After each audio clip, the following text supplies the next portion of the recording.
respected dignitaries on the dais, faculty members, staff, and students, a very good morning to all of you. Let me extend a warm welcome to the Institute Day Celebrations 2024. We are gathered here today to celebrate and recognize the achievements of our Institute fraternity. We'll commence the proceedings with an invocation. I request everyone to please rise for the invocation.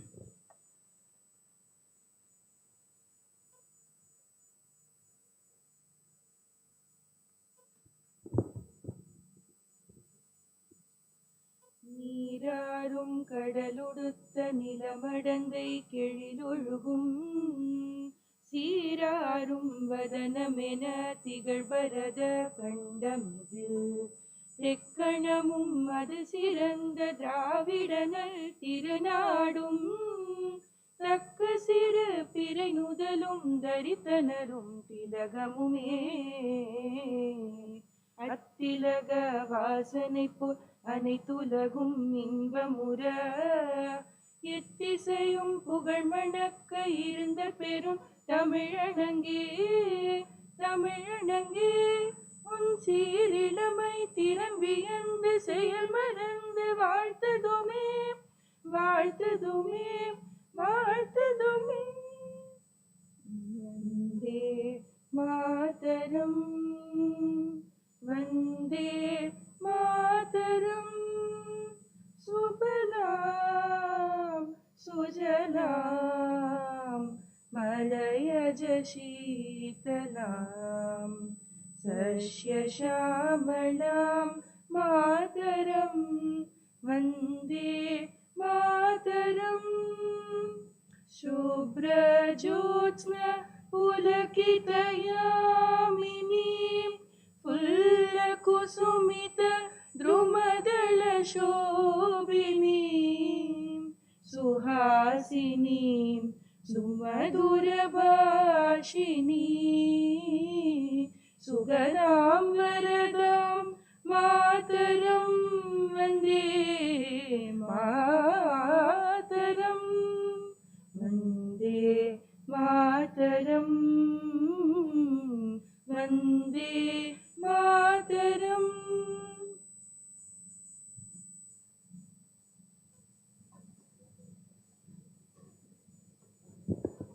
I now invite the student president, Mr. NIT-Tiruchirappalli, to deliver the welcome address.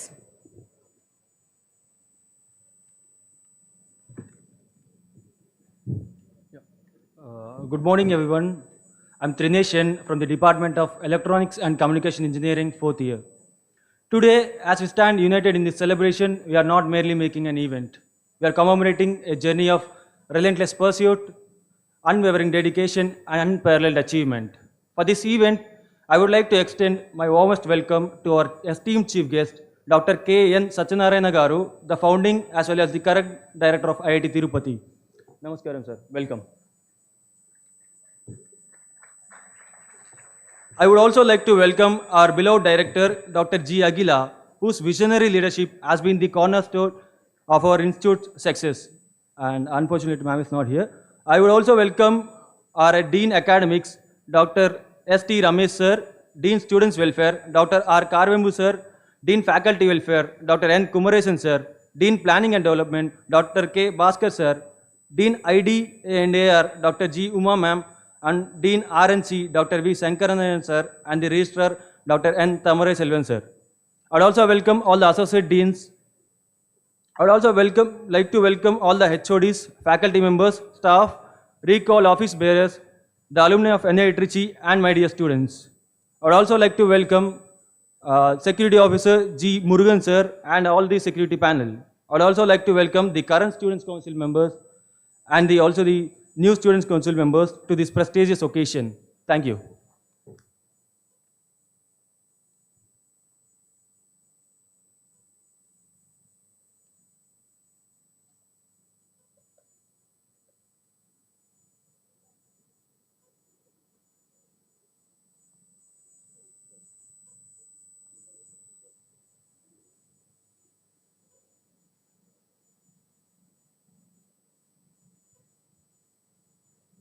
I now request Professor N. Kumaresan, Director in Charge, Dean Faculty Welfare, to formally welcome our chief guest, Professor K. N. Satyanarayana.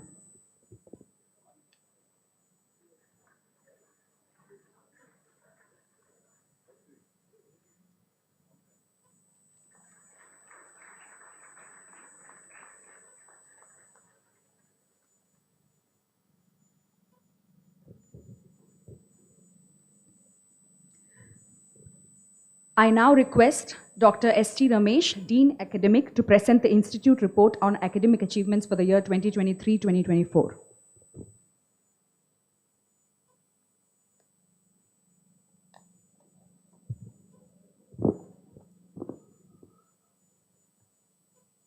Esteemed Chief Guest, Dr. K. N. Satyanarayana, Director, Indian Institute of Technology, Tirupati, Dr. G. Agila, Director, and Dr. Kumaresan, Director in Charge, Deans, Head of the Departments, Registrar in Charge, faculty colleagues, and alumni president, staff, dear students, and guest of honor, greetings everyone on this fine morning. It is with great pleasure that I extend a warm welcome to each one of you to the Institute Day celebration at the National Institute of Technology, Tiruchirappalli. Today, we gather here to celebrate Institute Day, an occasion designed to recall and showcase the exceptional contributions of NIT-Tiruchirappalli. I am pleased to report that our institution's commitment to academic research excellence remains unwavering and has, in fact, reached unprecedented levels. I extend my sincere appreciation to all stakeholders whose tireless efforts ensure the promotion of high-quality education and scholarly pursuits on a global scale. It brings me a great pleasure to announce that our institution is in Diamond Jubilee celebrations this year. A diverse array of events has been meticulously organized to honor this notable milestone. The festivities commenced with the grand inauguration ceremony, wherein esteemed former principal and directors of the institute were duly acknowledged for their invaluable contributions. Presently, our institution is hosting a multitude of activities, including lectures, workshops, faculty development programs, and extramural lectures. These endeavors are specifically tailored to provide enriching learning experience for all stakeholders involved. Our institution is diligently following the principles outlined in the National Education Policy, that is NEP 2020. Building upon our well-established flexible curriculum, we are strategically positioned to integrate the most salient features of the policy. In accordance with the directives set forth in the NEP 2020, we have already implemented the inclusion of Tamil and also German languages in our curriculum. Moreover, in the year 2024, NIT Tiruchirappalli will introduce a 4-year integrated Bachelor of Education program titled Bachelor of Science in Mathematics, Physics, Chemistry, and Bachelor of Education. By adhering to the guidelines set forth by the National Education Policy 2020, our institute attempts to augment students' adaptability to global trends and challenges. I am delighted to present you the significant achievements and milestones attained by our institution, and will begin with our 19th convocation. The convocation for the graduating batch 2023 took place in 28th of July 2023. Shri Soumitra Patacharya, former Managing Director of Bosch Limited and the Regional President of Bosch Group in India, honored the occasion as a chief guest and delivered an inspiring convocation address. A total of 2,155 students comprising 1,134 undergraduates were duly conferred with their respective degrees during the momentous ceremony. Now, let me bring you the significant contributions made by the faculty, students, categorized by the departments. And Department of Architecture in NIRF 2023 ranking, the department secured the prestigious 4th position.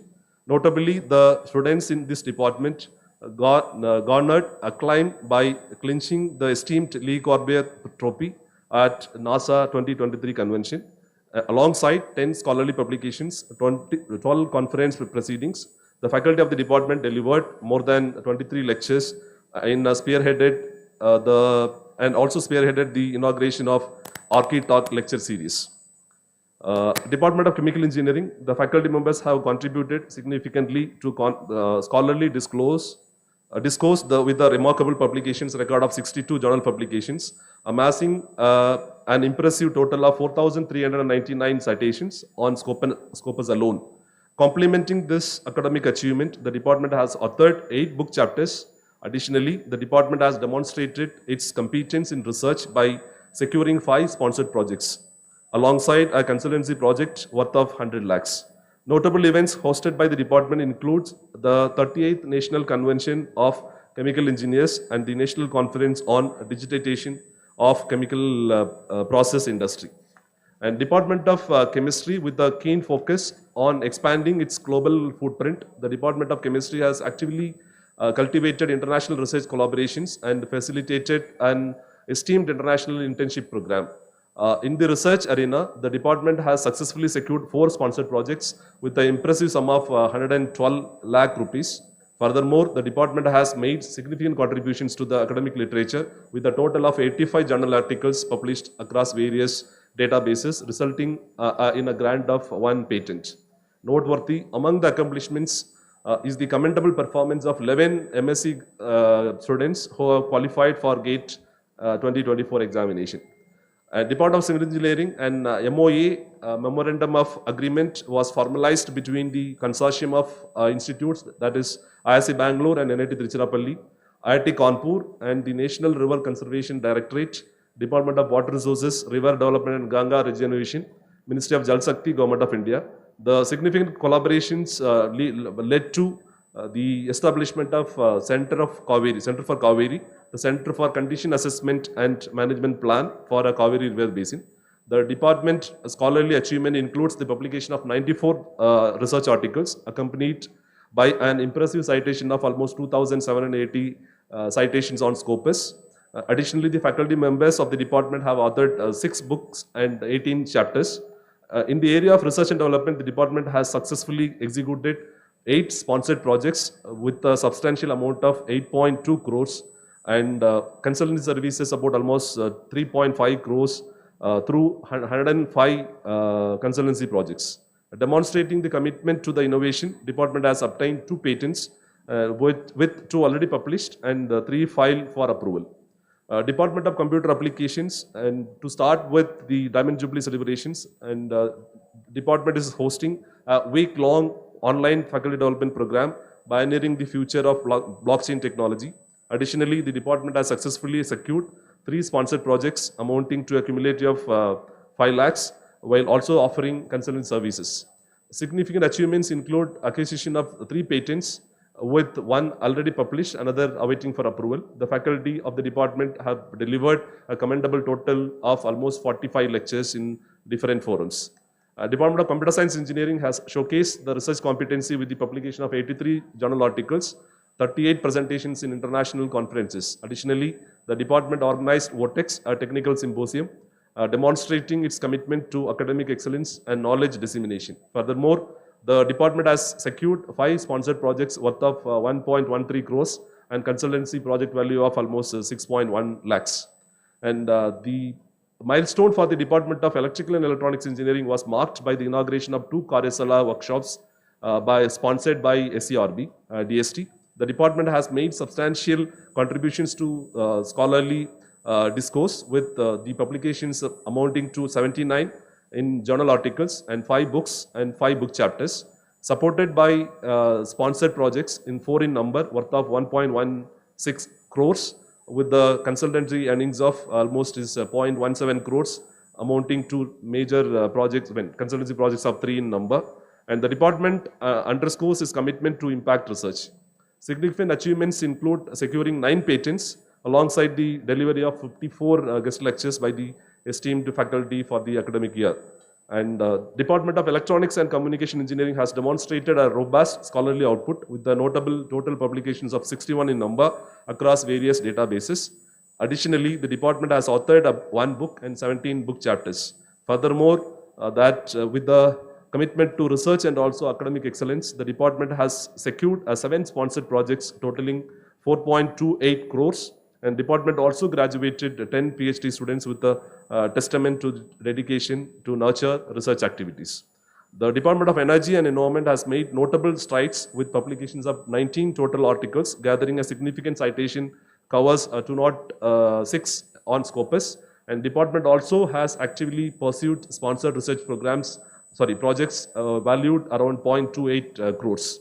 And as part of its commitment to knowledge dissemination and skill enhancement, the department organized Harisala workshop titled Carbon Mitigation Techniques using advanced coal cycles, municipal solid waste and other biomass resources. And Department of Humanities and Social Sciences, and as part of Diamond Jubilee celebrations of the Institute, the Department of Humanities and Social Sciences organized 1-week international faculty development program titled Reading and Researching of Literature Crisis in collaboration with UNESCO Chair in Vulnerability Studies in association with University of Hyderabad, highlighting the commitment to interdisciplinary engagement. The department has also organized national level DP on students' literature in the year 2023, and the department also contributes to NCERT's National Syllabus and Teaching Learning Material Committee Circular Area Group of Languages to develop the syllabi and the corresponding textbooks for the grades of 6 to 12 for NEP implementation at the secondary level directly under the aegis of Ministry of Education, Government of India. Faculty members of the department have contributed significantly to the academic excellence with the 78 journal articles published and 14 in SEA and 64 in Scopus. And the department also secured 3 projects and has published 7 book chapters. The faculty dedication to knowledge dissemination, the faculty delivered almost 44 guest lectures, and the department also graduated 8 PhD scholars and organized different literary events through English Association. Department of Instrumentation Control Engineering have made notably scholarly contributions with 31 research articles and which have collectively garnered almost 463 citations. Moreover, the department has actively engaged in both national and international arenas by organizing and participating in workshops and technical events, contributing almost 13 and 14 in number. Additionally, the faculty members' innovative endeavors has resulted with the acquisition of almost 8 patents. The department has also secured sponsored projects worth of 0.48 crores and provided consultancy services amounting to 0.85 crores. The management studies has demonstrated robust research activities evidenced by 40 research publications indexed in Scopus and 15 in Science Citation Text journals. And department has also organized 1 workshop and published 2 books, further strengthening in academic contributions. And the important achievements include the successful securing 2 sponsored funding projects with the facilitation of almost 6 guest lectures alongside the organization of 20 others and 13 PhD graduations, both part-time and full-time. The department underscores its commitments towards research excellence and also academic advancement. Department of Mathematics has received a funding from DAST FEST, marking a notable stride to its development, with the scholarly output comprising of 11 SEA and 21 SEAE journal articles, alongside 24 publication indexed in Scopus. The department has also made substantial contributions to academia. Notably, the department has been awarded 1 sponsored project and graduated 10 PhD scholars. And Department of Mechanical Engineering, for the 7th consecutive year, the department has maintained its esteemed position within top 451-500 band of QS subject ranking. Moreover, the BTech program has received NBA accreditation for 6 years, reaffirming its commitments towards academic excellence. The department's dedication to innovation, it's evident that the department has acquired almost 16 patents, which are already with 6 published and 2 filed for consideration. And the department also successfully secured a sponsored projects worth of 0.84 crores. And department also successfully organized a lot of funding high-end workshops in advanced combustion technologies and hydrogen-based fuels. The Department of Metallurgical and Materials Engineering has demonstrated prolific scholarly output, evidenced by publications about almost 47 journal publications, which is 34 in SCA and SAE, with almost total citations of 1,805 that citations. And it's also secured 2 projects and worth of almost 0.92 crores. And department is also moving ahead for patent filing, 3 is already granted, and they have graduated almost 9 PhD scholars for showcasing their academic excellence and also research proficiency. And Department of Physics has made significant contributions to the scholarly literature, totaling about 60 journal articles with 33 science citation index publications, out of which is 138 in Scopus. And citation, they are in 4,900 in number with Scopus. And department brought the Bhatnagar awardee to the campus, Professor M. Lakshmanan, to the department symposium. And department also granted with 2 patents, further enhancing or showcasing the reputation of innovation and scholarly excellence. The Department of Production Engineering has demonstrated commitment to scholarly excellence, about 131 publications and 5,206 citations on Scopus, and brought 6 sponsored projects with amounting to 3.86 crores, and graduated almost 14 research scholars. And they have brought a lot of the SCRB sponsored projects, workshops to the campus to showcase knowledge dissemination and also skill enhancement. The training and placement of the institute has achieved commendable success with the impressive placement rate of 85% among the registered candidates as on April 2024. Additionally, the department has made strides in innovation with the publication of 2 patents. Furthermore, with its commitment to the students' career development, the training and placement conducted 3-day student-focused industry-driven career development workshop titled IQM, providing valuable insights and guidance for future endeavors for the students of the institute. And now let us move with the important achievements with the students and also the initiatives.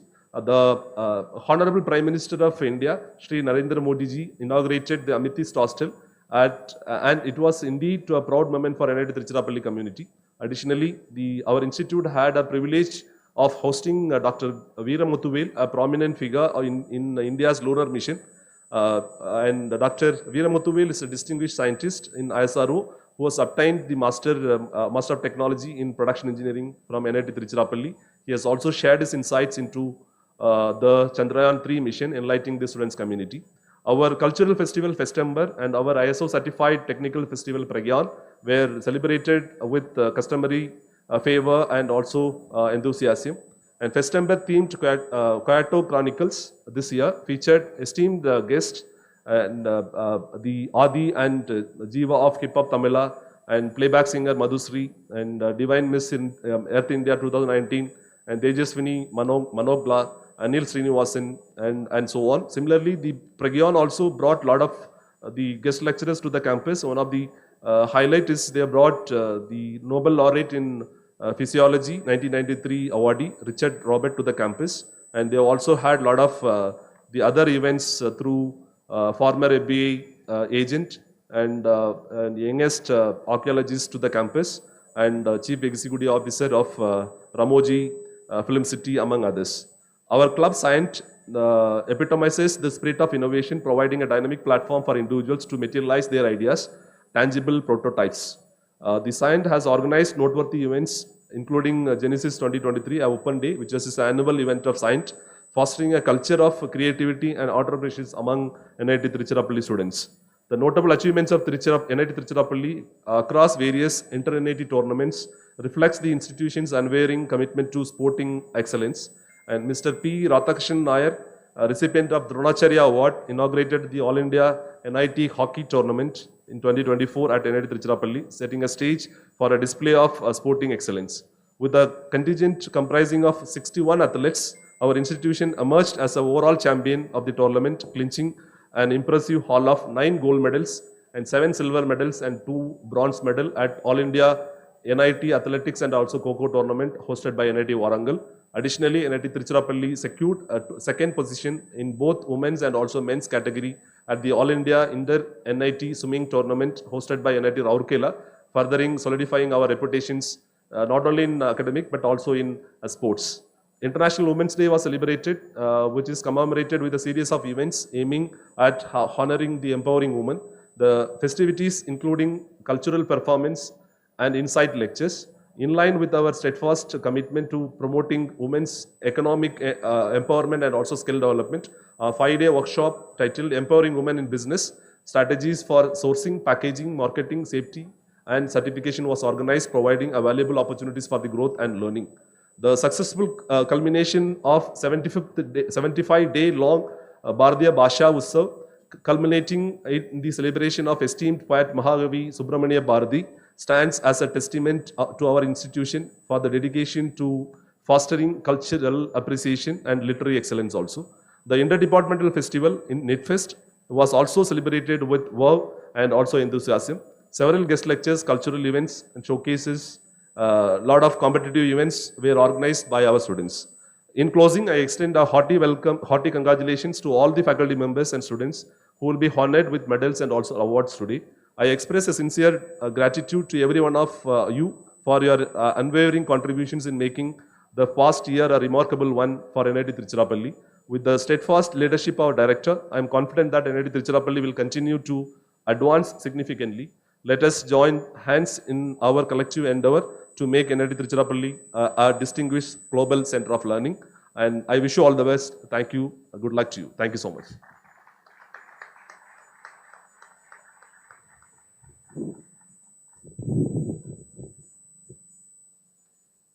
Thank you, sir. I now invite the chief guest and the director in charge to release the digital version of the Institute Day Report 2024.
I invite the Dean Faculty Welfare, Professor N. Kumaresan, to address the gathering on behalf of the Director.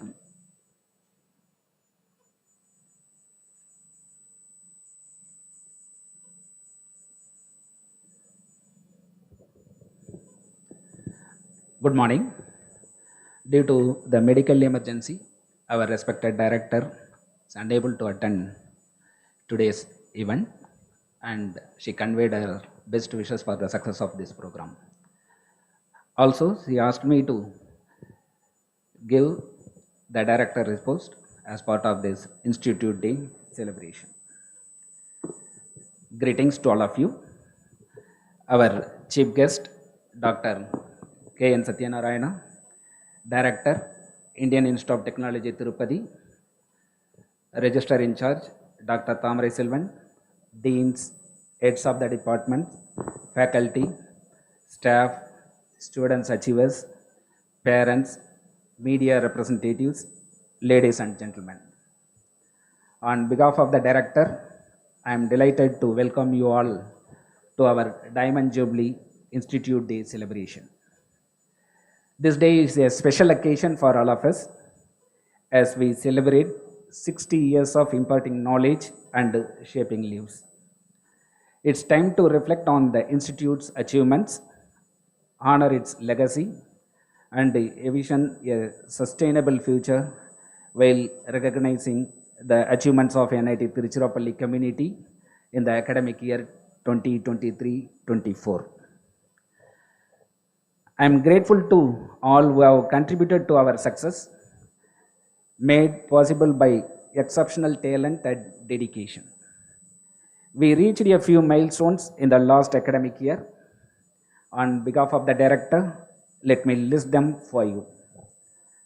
So I am proud that we have retained our first position among 31st NITs and 9th position among all engineering colleges in the country.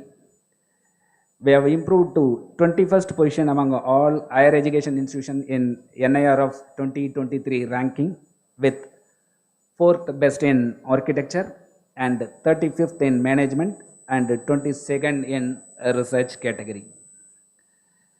Our NIRF score in engineering has improved to 69.71. In the QS ranking 2024, we have improved to the 781 to 790 band, with the subject ranking of 451 to 500 in electrical and mechanical engineering.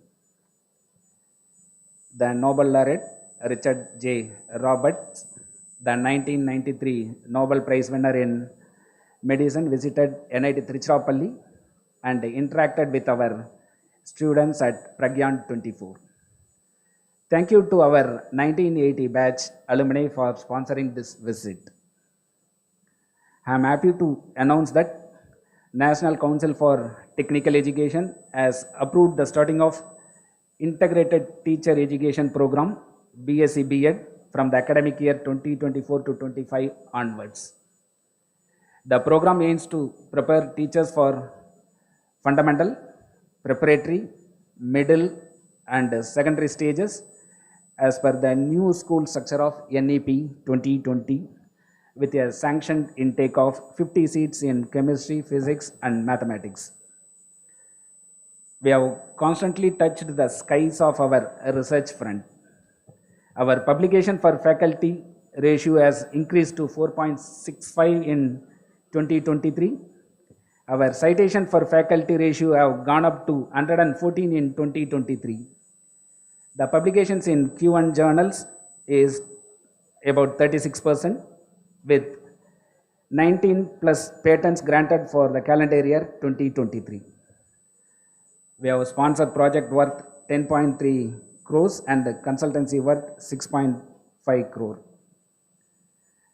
Our institute is one of the 100 institutions in India selected for the 5G use case lab by the Department of Telecommunication to prepare Indian academia and the startup ecosystem for 6G technology, with the theme machine learning algorithms for wireless communications applications in the agricultural domain. The institute signed MOU with Illinois Tech Chicago in November 23 for collaborations in academic research, mobility of faculty, scholars and students between institutions, and other areas of mutual interest. Under the aegis of Ministry of Home Affairs, the Directors of Census Operations, Tamil Nadu and the National Institute of Technology, Tiruchirappalli signed a MOU on 11th May 2023 to establish a census data workstation to promote research on census microdata. All the research scholars and students who would like to work on this census data are encouraged to contact NIT Tiruchirappalli for the same. A skill lab at NIT Tiruchirappalli, a part of Pradhan Mantri Kaushal Vikas Yojana 4.0 scheme, have implemented under National Skill Development Corporation. So far, the hub has trained around 200 plus candidates as junior software developers, office assistant and security guard. Ministry of Jal Shakti signed an agreement on 28th February 2024 with NIT Tiruchirappalli and IIC Bangalore for the condition assessment and management plan in Kaveri River Basin management. In order to nurture faculty at the early stage of their career, the Ministry of Education has conceptualized faculty leadership development program, namely Nurturing Future Leadership Program under the aegis of MMTTP 4.0. Four of our faculty members have been trained at IIT Madras, IIM Bangalore and IIM Nagpur. Office of Learning Support has created for providing student support and facilitator capacity building for students with specific learning disabilities when transition to higher educational institutions. As part of the Town Official Language Implementation Committee activities, 2 workshops were conducted and NIT-Tiruchirappalli secured 3 awards in the year 2023 within Tiruchirappalli region. As part of our Diamond Jubilee celebrations, Teachers' Day in September 2023 was celebrated with our emeritus faculty members who reminiscent their time in NIT-Tiruchirappalli with our new recruits. As part of the Amrit Call, Dr. Veeramuthuvel, Project Director of Chandrayaan 3 and proud alumnus of our institute, visited our campus on October 23, 2023 and delivered a guest lecture for the students. Ek Bharat, Shesha Bharat, My Language, My Signature campaign celebrating the birth anniversary of Magakavi Subramanya Bharatiyar was observed in about 75 days with variety of events during November-December 2023. Indresh, our final year undergraduate students from BTech in Computer Science and Engineering, had the incredible opportunity to represent NIT-Tiruchirappalli at the esteemed Singapore India Hackathon 2023 and emerged as second prize winner. I also take an immense pleasure to provide and congratulate the faculty and students of the Architecture Department for their achievements in winning the Lee Crosbier Trophy at the 65th Annual Convention of the National Association of Students of Architecture, NASA. I am happy to state that 11 PhD scholars have secured and awarded PMRF in Cycle 11. The institute has secured close to 1,200 placement offers in all so far, which is almost 85% placement overall.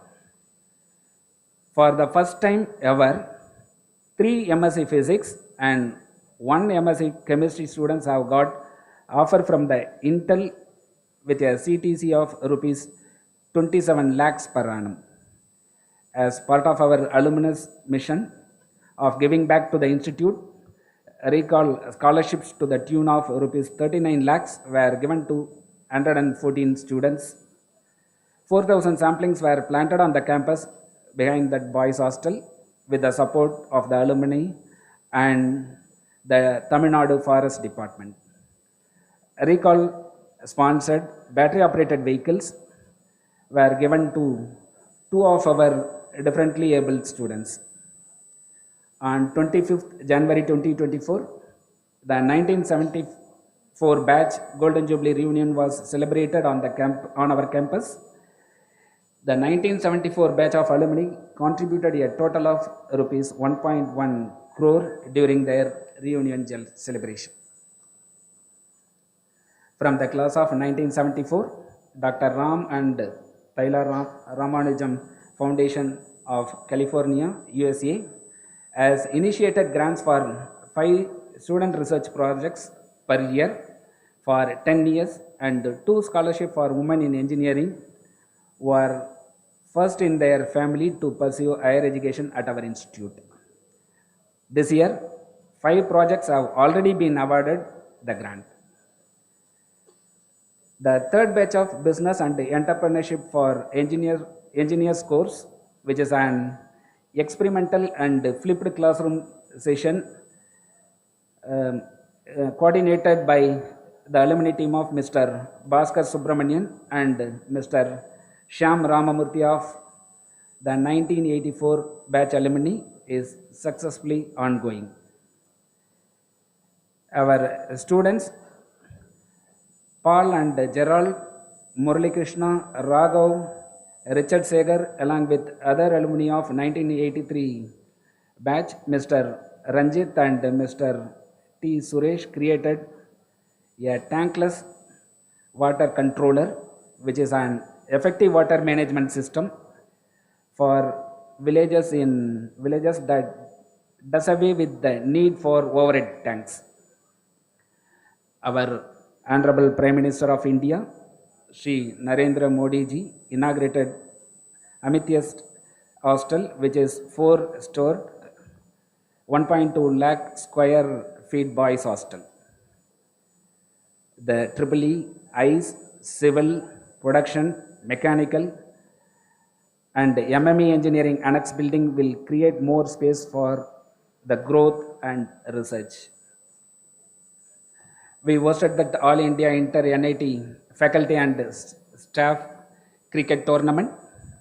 The tournament's opening ceremony was graced by the renowned and legendary boxer Sri Devarajan, an Olympian and recipients of the Arjuna Award for Boxing. All India Inter-NIT Hockey and Cricket Tournaments was inaugurated by Mr. P. Radhakrishnan Nair, Dronacharya Awardee and Chief Coach of the Indian National Athletics Team and Director of International Coaches.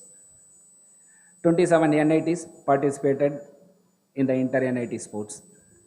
In All India Inter-NIT tournaments, I am proud to say that we won first place in badminton girls and overall champions in powerlifting boys and athletics, with more laurels in athletics, chess, swimming, kabaddi and hockey. I congratulate all the achievers, both faculty and staff, who will receive medals, awards and certificates today.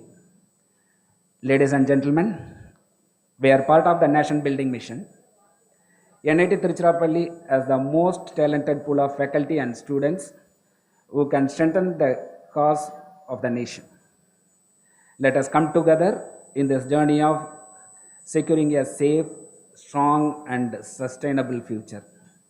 Let me also acknowledge the selfless work of every stakeholders and thank them for their commitment. The best road to progress is freedom's road. Let us join hands to endure on the road of success. Nandri, Dhanyavad, Jai Hind.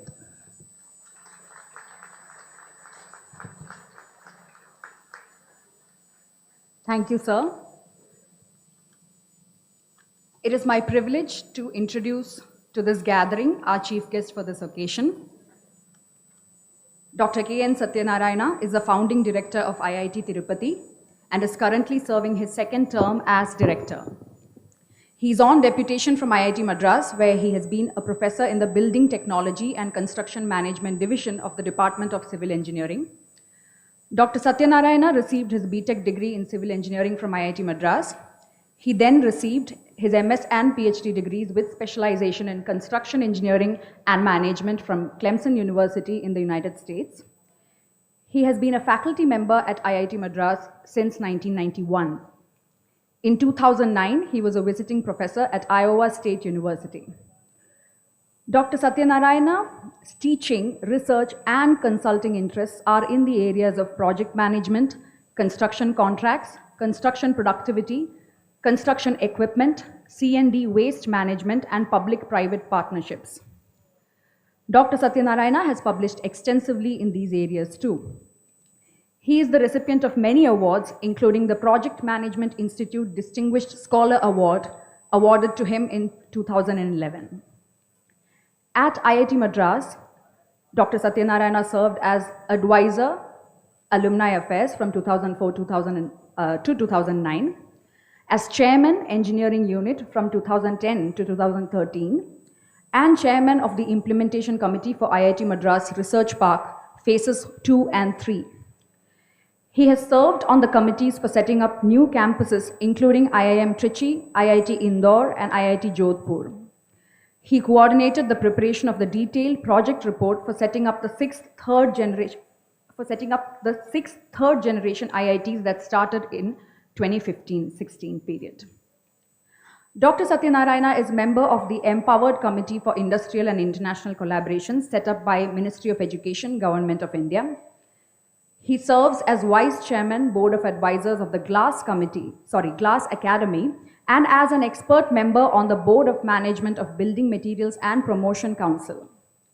He was also a founding member of the Institute for Lean Construction Excellence.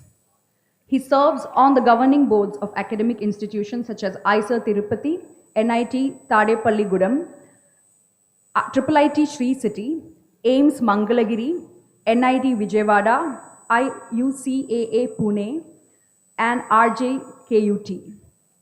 He also serves as independent director on 5 company boards. Under Dr. Satyanarayana's guidance, the IIT Tirupati campus has won many awards for sustainability, health and safety, and exemplary performance. I extend a very warm welcome to you, sir, to this gathering. Thank you for gracing us with your presence today. And I invite the Director in Charge, Professor Kumaresan, to felicitate the Chief Guest with a memento.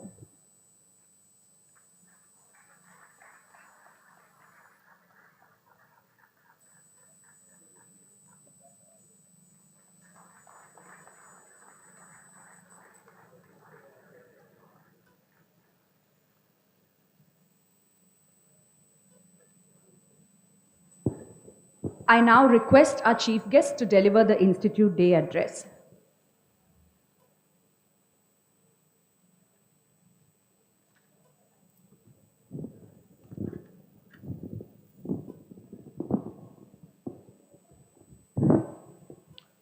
The Director in Charge, Professor Kumaresan, Professor Ramesh, the other Deans and HODs on stage, faculty members off stage, dear students, ladies and gentlemen.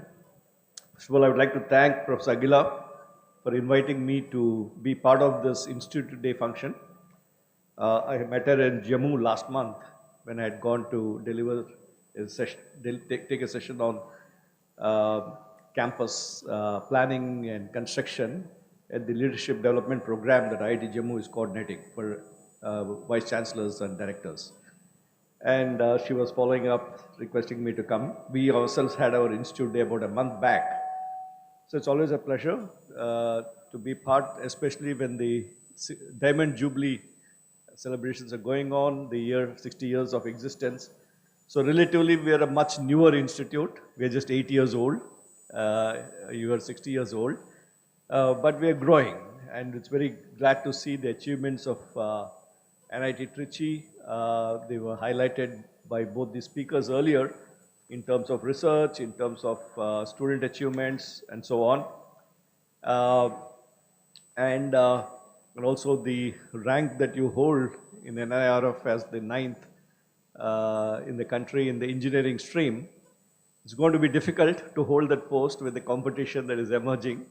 So that means a challenge that we need to keep moving as we can't keep resting on our old laurels. And now there are 23 IITs. So the expansion of the system, the higher education system in India, with 23 IITs, and now we have 31 NITs. And one of the questions that is always asked to me, especially among our alumni and also a lot of people in public, saying, don't you think this expansion is diluting the standards and the brands of these institutions? And this is a question that I have to continuously answer wherever I go, especially coming from a 3rd generation IIT and having been a part of the 1st generation IIT. So this is something, as a country, we definitely need this to happen. When the first IIT was established, I can talk from the IIT system in confidence in terms of numbers and other things. I know the NIT system, REC, then NIT system has also grown parallelly in similar lines. In 51, when IIT Kharagpur was established, our population was little more than 300 million. right? Some 320 million or so those days. And our economy was very insignificant compared to what it is today. And today, with 1.4 plus billion people, where the population has grown more than 3.5 times what it was then, and our economy having grown drastically, our industry has grown, our service sector has grown, and the aspirations of the people also have grown, right? So, and there's definitely a need for many such institutions in this country to meet our requirements of the country in terms of a global leader as we are emerging. Also, nice to see that 85% students' placements have happened, as pointed out, in this institution, which, there's a lot of, every other day you open a newspaper, you see that this year's placements have been very tough.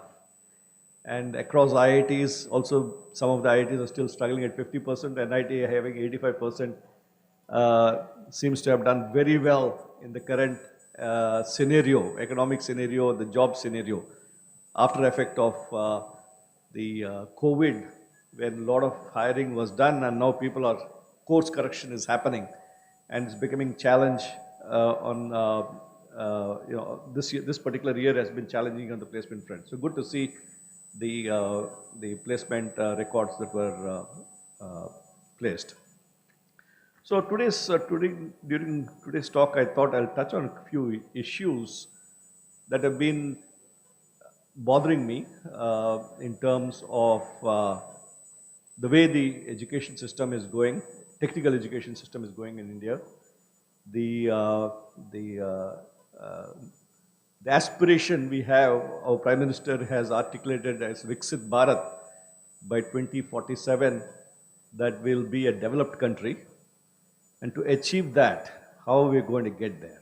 Okay, in the context of the institutions that we are in the game of our job of producing the workforce, manpower, in terms of our degree granting activities, whether it's for the undergraduates, postgraduates, and PhDs, and in terms of research, right? The research, knowledge enhancement, knowledge development, and then outreach, right? What are we doing for the society and so on.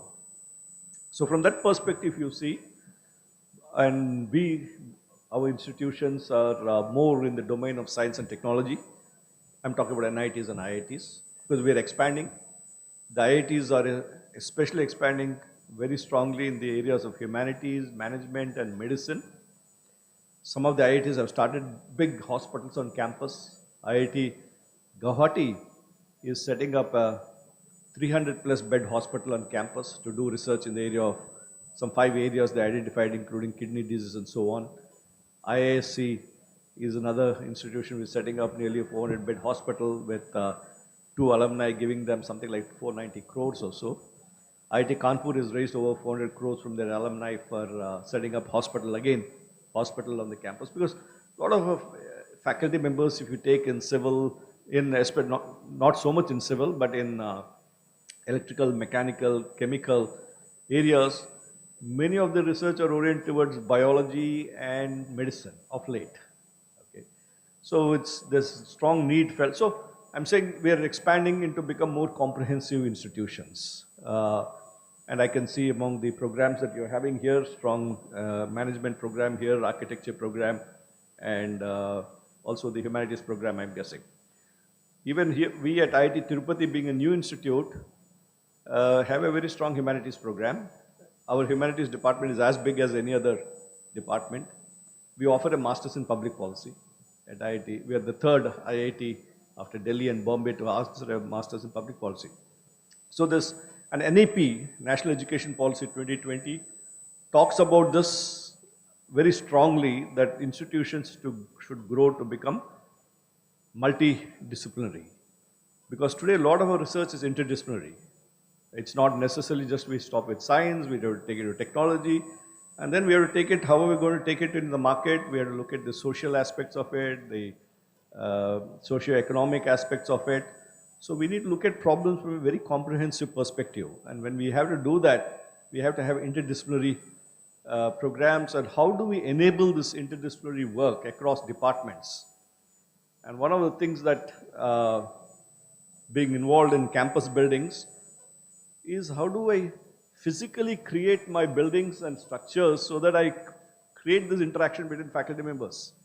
Having one department there, another department there, another department there, doesn't create that space where you meet regularly, talk, and work together. So these are some of the things that, how do we create this, this environment for that? So now we talk in terms of innovation, science, technology, and innovation, right? Innovation is becoming a big buzzword now. We have a big startup ecosystem in the country that is coming out. And innovation talks about how do you take this science and technology that you're developing to the market and put it to use and people wanting to use it. So the issue is, how do we harness science, technology, innovation to make breakthroughs and create jobs and accelerate sustainable development? That's another aspect that all of us are concerned about today, whether it is climate change, sustainability, right? So the issue is, how do we create this environment in these institutions? And today we talk about so many frontier technologies, whether it is AI and ML, Internet of Things, big data, blockchain, 3D printing, additive manufacturing, robotics, drones, gene editing, right? 5G, 6G, nanotechnology, solar, battery, right? So many technologies are at the forefront that everyone has centers in these areas which are currently trending. Now, with all this, and we have the other thing is the core sector, whether it's civil, mechanical, electrical, chemical, core sector, and what is their position with respect to these emerging trends. Now, this is something that I was just talking to your deans earlier about what's happening in this sector. I'll come to this a little bit more as I go further.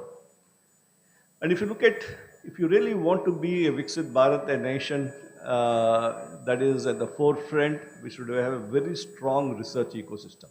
Is it that we're just going to get technology from outside and just be manufacturing hands, just doing screwdriver technology? If you look at electronics in India, most of it is just screwdriver technology, assembly. So how are we going to have a strong research ecosystem and an environment? So from some statistics, for example, we are doing well on research publications. Today we are rated as a country to be the third in terms of research publications. It's been drastically improved over the last 20 years. We are sixth in terms of patent filings. If you talk to people in India about most institutions 10 years back about patents and all that, many people are not even aware on the importance of patents and why should you protect your intellectual property and so on. But now there's a big awareness that has been created, and government is also strongly encouraging. It's subsidizing your patent filing charges, speeding up the rate at which you get patents and so on. So we are sixth in terms of patent filings. It's a different thing. How many patents are filed and how many can be monetized, okay? It's one thing to find patents, but is it making money? World over, even in US, only 10% of the patents filed ever get to be used or make money. And so it's something that we need to look at. But however, though we are the third in terms of research publications, we are only ninth in quality of research in terms of citations. Today, your deans have highlighted each of the departments, how many papers they published, how much is their citations and so on. So while we are publishing a lot, it shows the depth and the quality of the research is not at the same level. Okay, if you are ninth in terms of quality research. And there's a challenge as to why some of these things happen. One is research culture, and to do research you need large funding, right? Funding for research in India is among the lowest in terms of a proportion of our GDP, our gross domestic product. And currently it's about 0.64% of the GDP. 0.64%, it's very small. The 2013 Science, Technology and Innovation Policy document that was put out talked about increasing the GDP, gross expenditure on R&D, they call it GERD, gross expenditure on R&D, to 2% of GDP. It's 0.69%. They said we should go to 2%. And we've been talking about this 2% for a number of years, but we're still at only 6.64%. Most developed countries spend anywhere from 2 to 4% of their GDPs on R&D. You take countries like Korea, Israel. Israel is more than 4% of the GDP on R&D. So where is 0.64 of the GDP? Of course, quantum-wise, some of our GDPs are bigger, so we will be spending more money.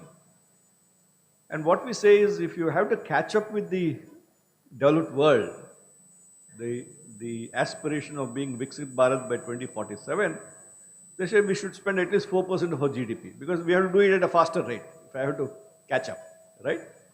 So, and where does this money for research come from? Now that's and if you look at the Indian situation in 2021, central government has been the main supporter of research. Almost 45% of the money that has gone into research has come from central government. The state governments hardly fund research. Okay, I've seen only few states put some money into research. Kerala is one state I've seen put some money into research and so on. And something like only some 6% of the research funding is coming from state governments. The higher education set up from their internal resources are funding something like 8%. Public sector industry is funding about 4%. And private sector industry is funding about 36%. Okay. But if you look at developed countries, about 70% of the R&D funding comes from private industry. So our private industry in India is hardly spending any money on research or funding research in institutions and so on.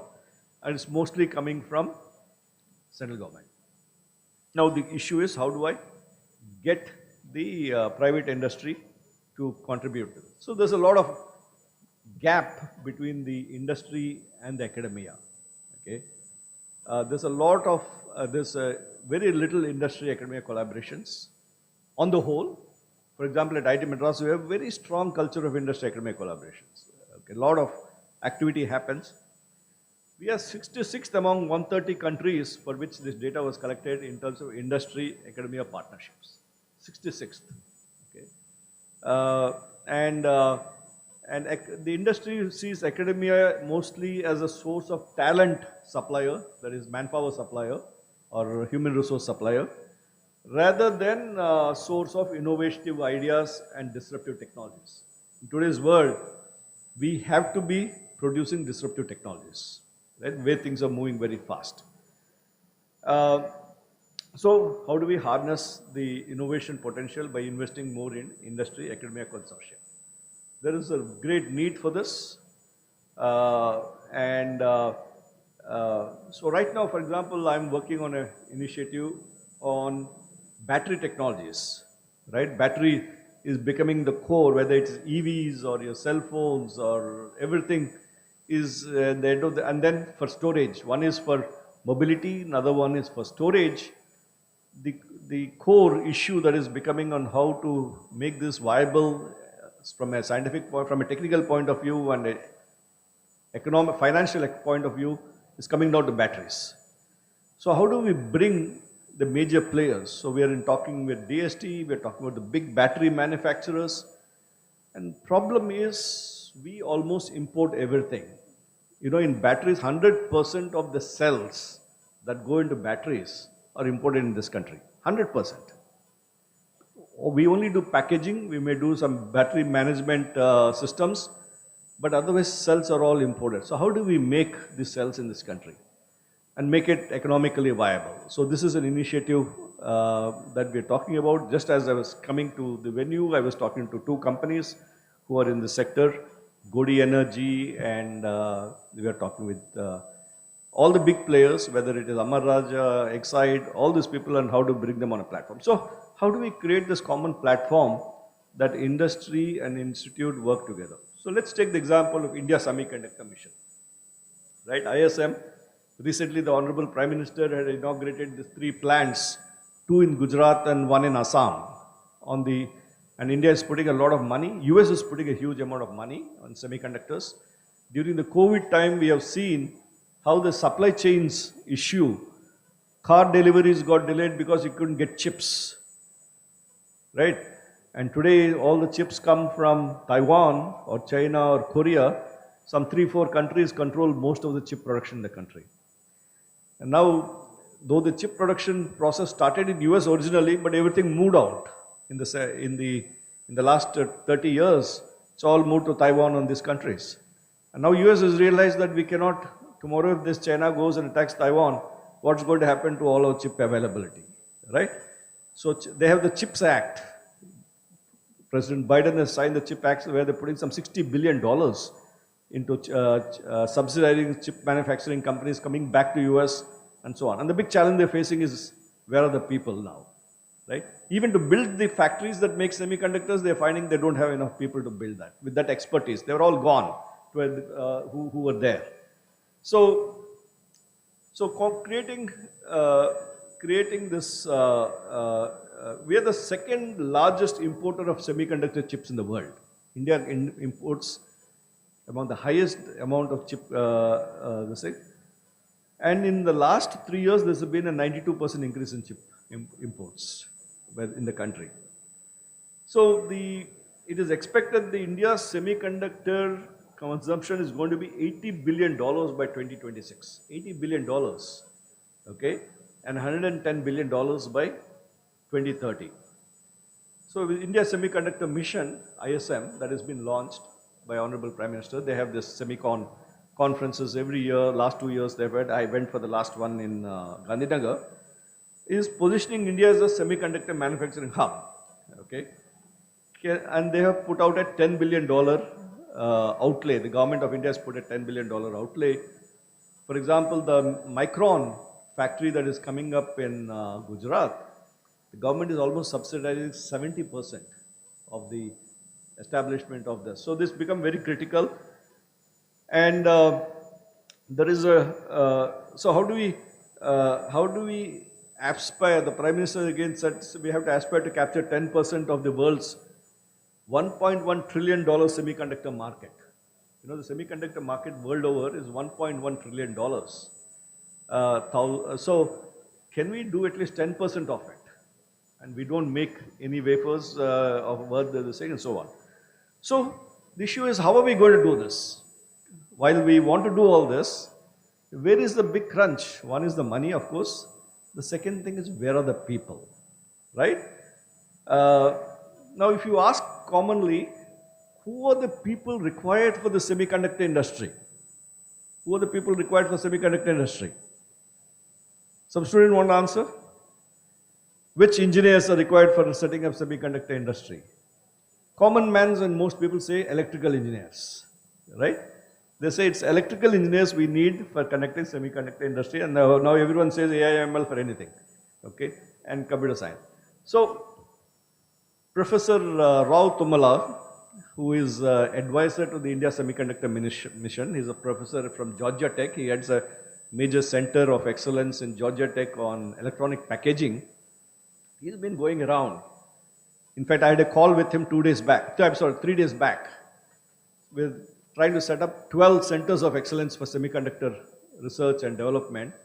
And NIT-Tiruchirappalli is one of the institutes which is trying to get one of those centers.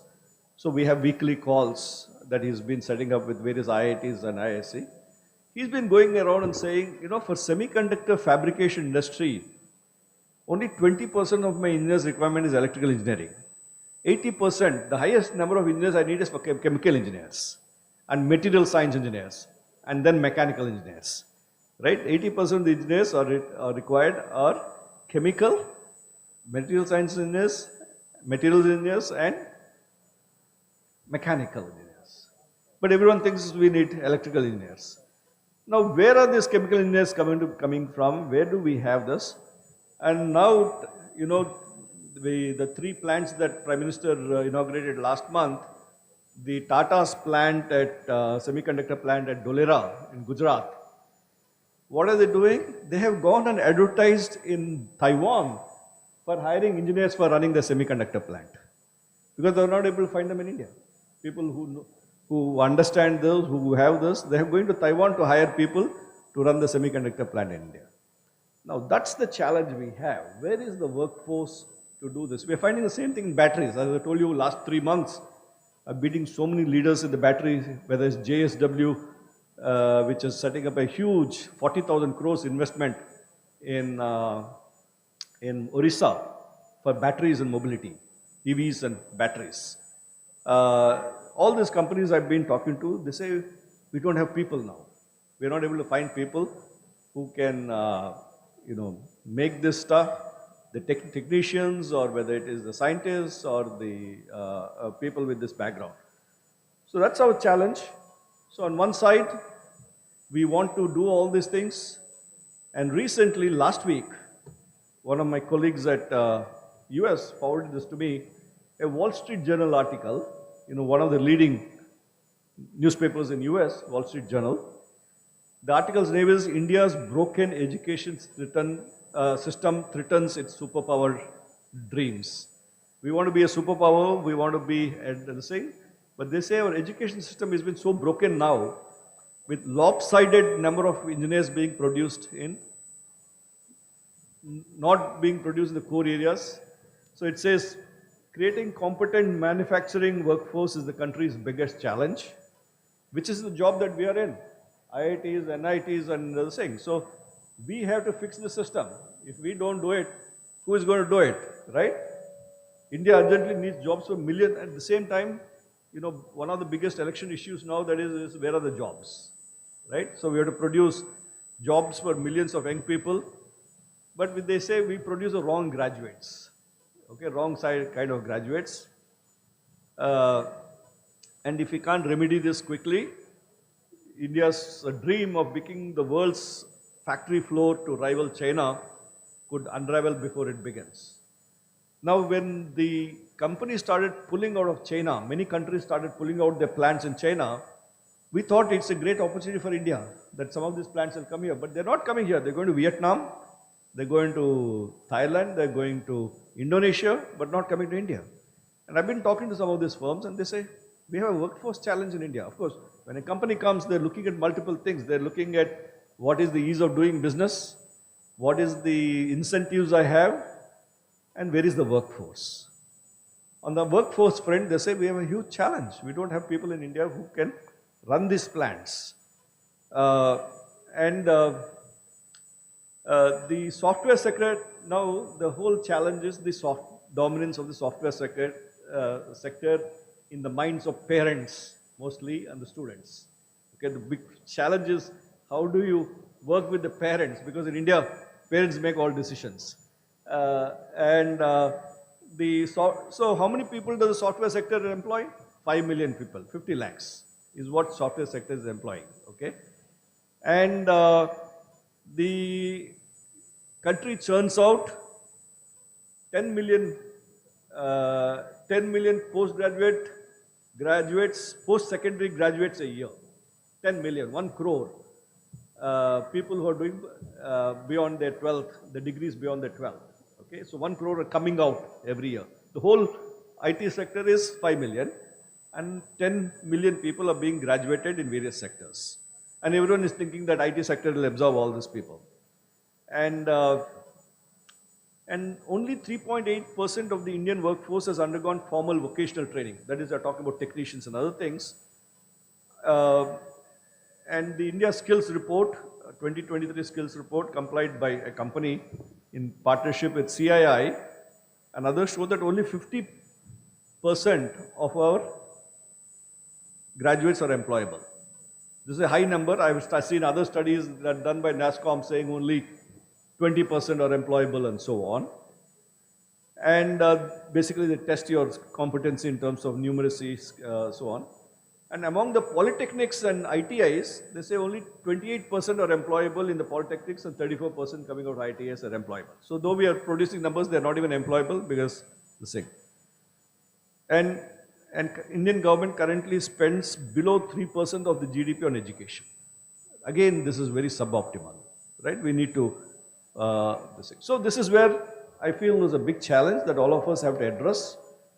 And unless we address this, we're going to be running into big problems. So I've been visiting various colleges, like on these occasions. First question I asked them, how many sections of computer science you have, especially private engineering colleges? I've heard numbers like 55 in one of the universities. 55 sections of computer science students being admitted in last year. Another college told me 50, another university, another college told me 24. My next question is, how many sections of electrical engineering do you have? Down to 2 sections. It used to be 5 sections to 8 sections earlier. Even electrical engineering demand has gone down. Civil 1 section, mechanical 1 section, but students are not joining. I'm talking in the private engineering colleges, which are all the same. So we have a huge challenge. Core sector is not paying. Core sector doesn't pay as well. But what do we find? And I've been studying this problem very closely and following what is happening. And core sector doesn't pay well in the beginning. It doesn't pay well in the beginning. But in about 7 to 8 years, if you're good, you're learning, right? And you're developing your skills and this thing. 7 to 8 years, you catch up with the IT, people who have gone into the IT and that sector. And 15 to 20 years, you become a leader in that sector. If you stick on, most people by the time itself is saying, in 15 to 20 years, you become a leader in the sector, and very often your salary is higher than the people who are.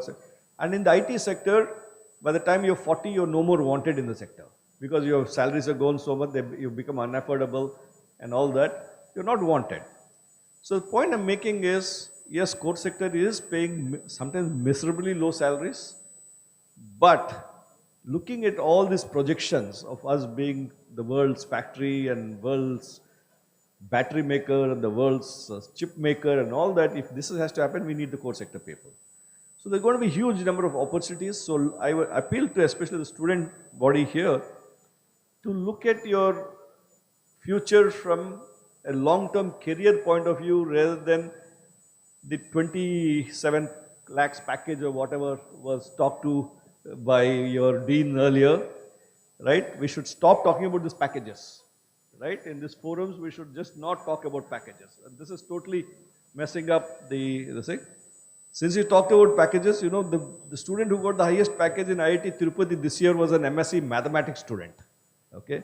Higher than my computer science student. With his AI, ML and the requirement for math, the first set of students in my institute who got placed in the program was from math. Because we have a strong mathematics and statistics. Because data science, you need statistics. We have a department of mathematics and statistics. Our MSc is called mathematics statistics. So there's a strong requirement for very core domain areas like math is becoming very important, all your thing, and things are changing so fast. So I think many of our faculty members are also not aware of the full picture that is happening. It is for our own survival that we need good students coming into these areas. And from my concern is from a national perspective. If we are not producing, we still have to build 50% of our infrastructure, whether it's roads, whether it is airports, water systems, wastewater systems, transportation systems, communication systems, power systems, we still have to build 50%. One of the engineering colleges I went, one of the leading private engineering colleges, one student joined in civil engineering this year, right? So who is going to design our infrastructure? Who is going to design build our infrastructure? Who's going to set up our factory systems? Who's going to run our factories if you don't have core sector people? And then more importantly, I'm concerned about where are we going to get our MTech students from if everyone goes away, and where are we going to get our PhD students from if you don't have PhD students? Where is going to be where are there going to be good teachers? These are the challenges that we have, which I think we as an academic community, and that's why I'm appealing to the faculty members, we need to put our heads together and we need to again relook our whole curriculum in terms of what is the industry requirements, where the trend is going on, so on. So a lot to be done. So there are great opportunities ahead for all of you with all this growth that we are having for the students. It's only whether you're going to go into a sector producing this 55 sections of people coming out, and then with this AI, ML, they're saying half those jobs are going to disappear. Okay, all this core coding jobs, testing jobs, most of them are going to disappear. So when you go out and if you go into that sector, I don't know what's going to be your fate later on with all this. So think about it from a long term and not a very short term. What will my uncle think about why did this fellow take this package, which is half the package he would have got, this thing, or my neighbor coming and telling my parents, what is this fellow crazy going out of this? But the point is there are a lot of opportunities that are coming up, and please think about it from that perspective. Wishing you all the very best. Thank you very much for the opportunity. Yeah.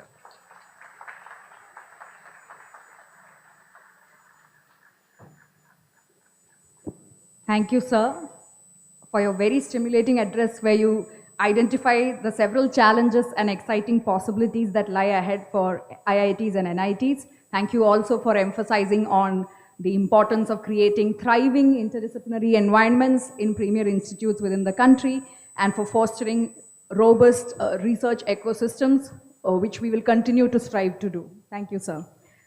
We will now commence the felicitation of the achievers.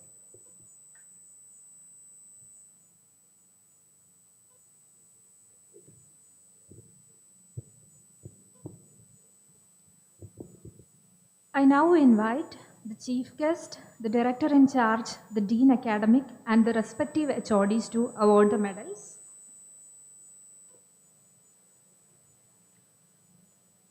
So, first we read out Architecture Department, 2022 batch, Davidson Arntrust J, rank number 1.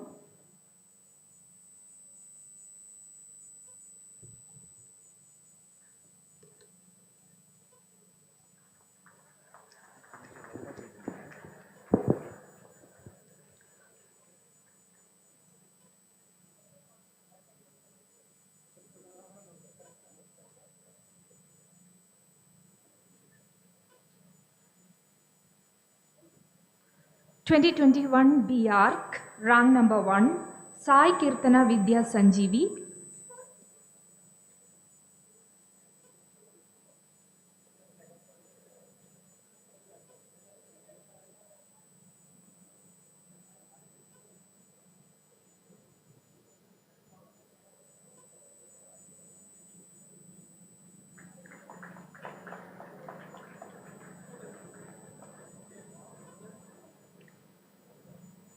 (2020) batch B Arc, rank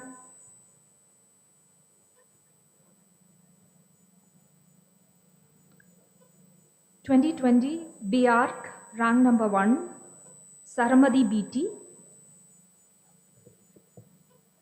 2019 B Arc, rank number 1, Niharika Saini.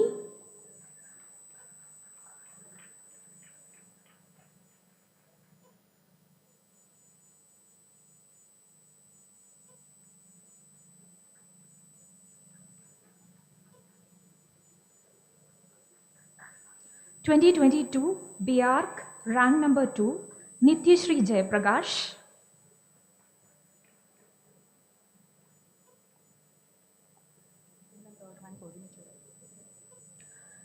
2021 B Arc, rank number 2, Lakshi R. Kankriya.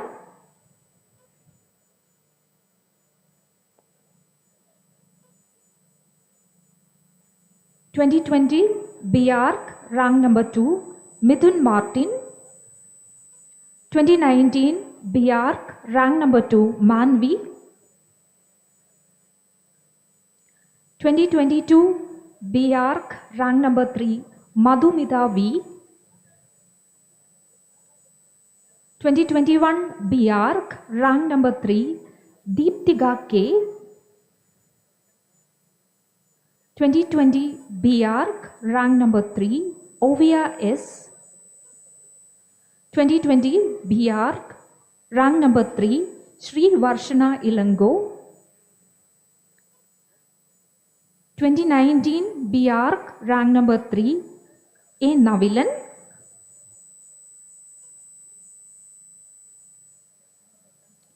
Ranks for M Arc, 2022 M Arc, rank number 1, Tanki Nirharika.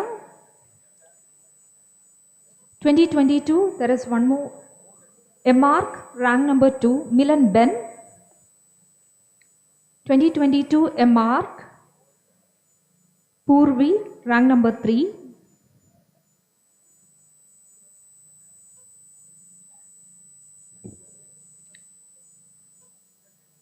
2021 BTech Chemical Engineering, first rank, Pritika Roy.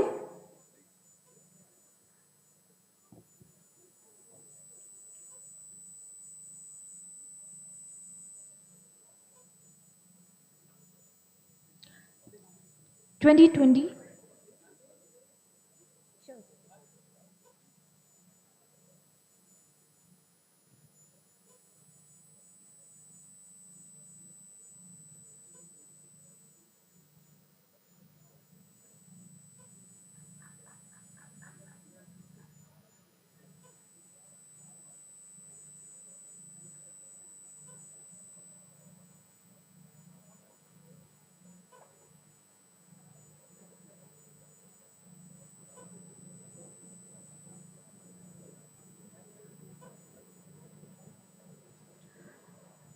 Now the medal winners from Chemical Engineering.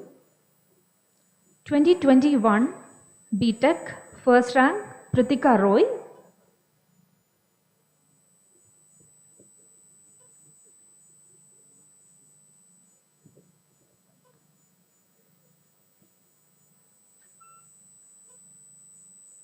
2020 BTech Chemical Engineering, Divya Darshini DS.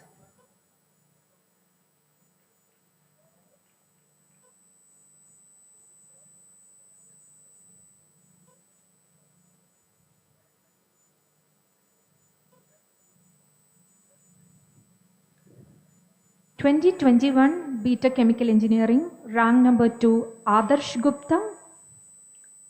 2022 BTech Chemical Engineering, B.S. Kamaleshwar. 2020 BTech Chemical Engineering, B. Jaina Ketan Kumar.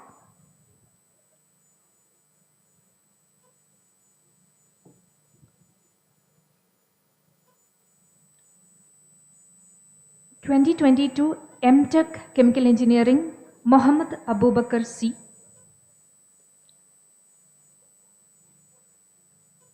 2022 MTech Chemical Engineering, Tushar. 2022 MTech Chemical Engineering, second rank, Devansh. 2022 Chemical Engineering, second rank, Samrat Jyoti Chowdhury. 2022 MTech Chemical Engineering, third rank, Limsha PL. 2022 MTech Chemical Engineering, third rank, Patakmuri Venkatesh.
Now medal winners from Chemistry Department, MSc Chemistry, first rank, Sajal Saxena.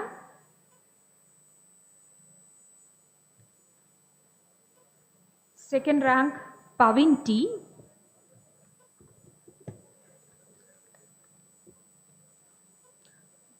Third rank, Hari Prasad.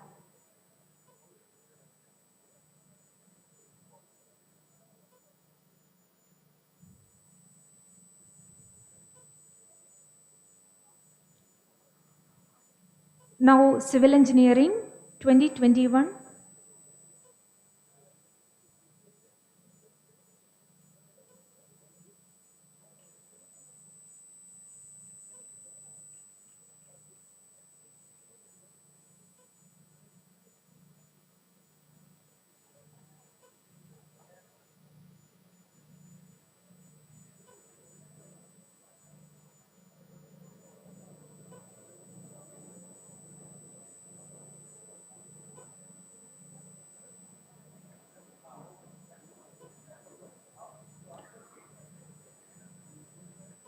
rank holders from Civil Engineering, 2021, rank number 1, Anjit Kumar.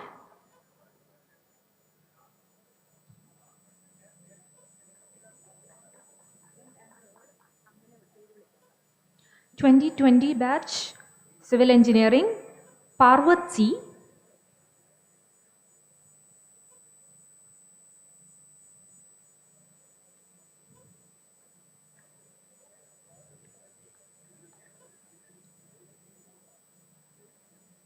(2021) second hand holder, Afrin Nas. There is one more rank holder, Vikramaditya Agarwal, second rank from the same batch. 2020 BTech second hand holder, Jitesh Chowdhury. 2021 BTech third rank holder, Chandan Kumar. 2020 third rank holder, A. Mukesh Sundar. 2020 MTech first rank holder in Transportation Engineering and Management, Reet Chanduga.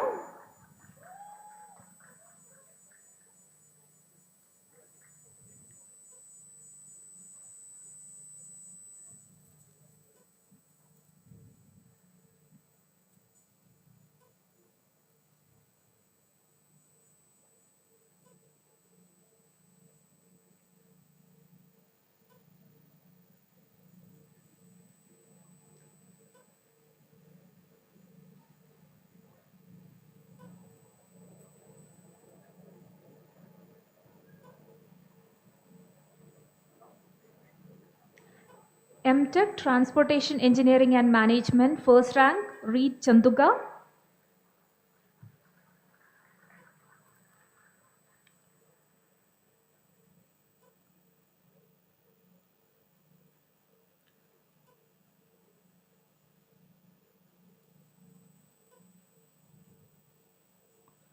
(2022) Structural Engineering first rank, Anisha Anil.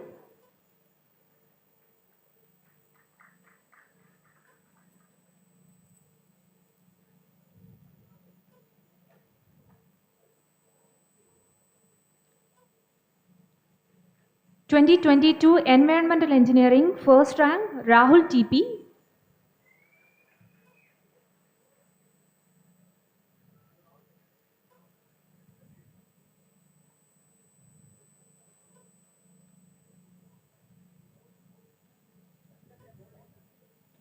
(2022) Construction Technology and Management first rank, M. Pavan Kumar.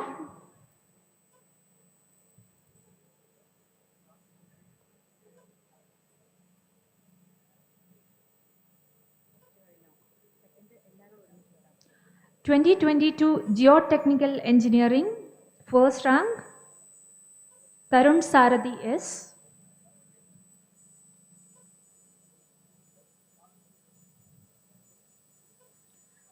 The following are the second rank holders of MTech Civil Engineering: Deeptendu Biswas, Madan Kumar GK, S. Hemalata Dilip, A. Kirti, and Vaishna PV. I request all of you to come together to the dais.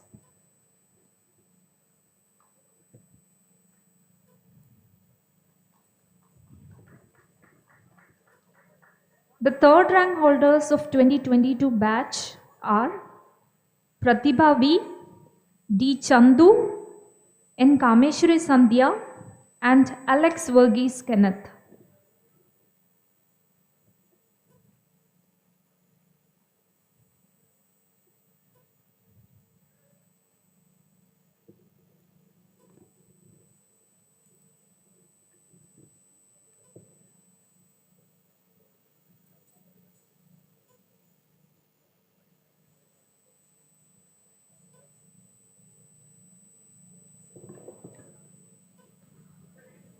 Now MTech Computer Applications, Data Analytics 2022 MTech, Aniket Kumar.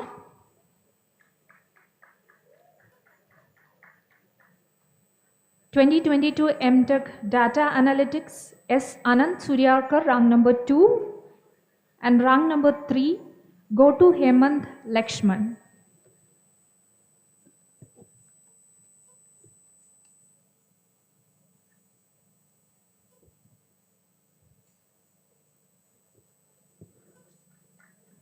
MCA Computer Applications, rank number 1 Chirag Agarwal, rank number 1 Abhilash Singh.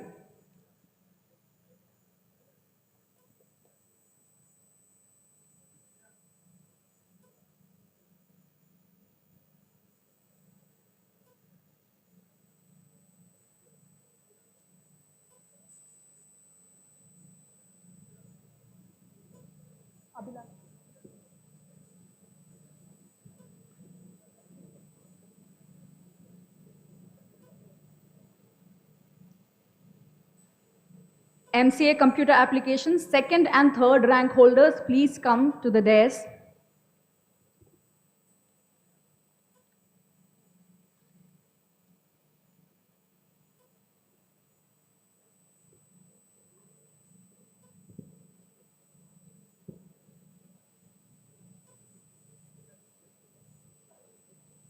BTech Computer Science and Engineering, 2021 rank 1 Mohammad Naufal Miran.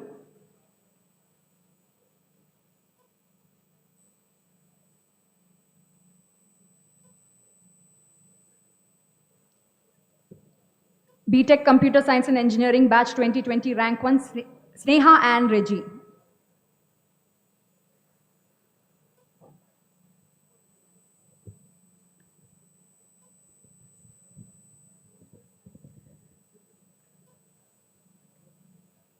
BTech Computer Science and Engineering, second and third rank holders, please come to the dais.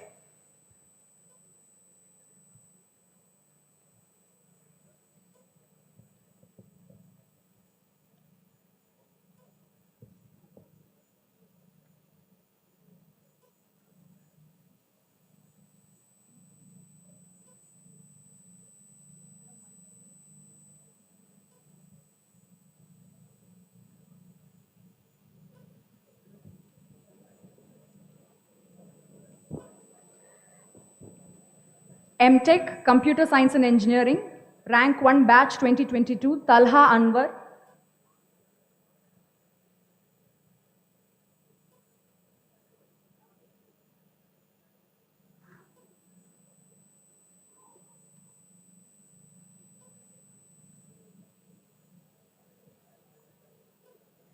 MTech Computer Science and Engineering, second and third rank holders, please come to the dais.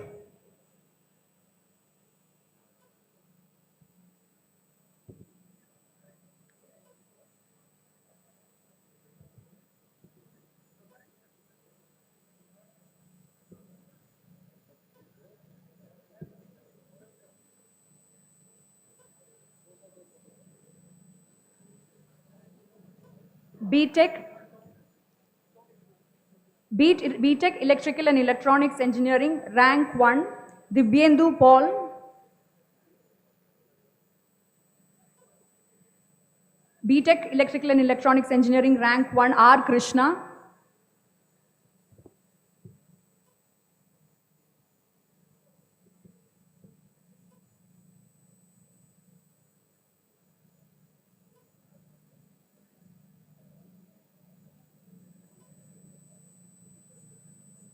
BTech Electrical and Electronics Engineering, rank 1, batch 2020, Shakampari Saxena.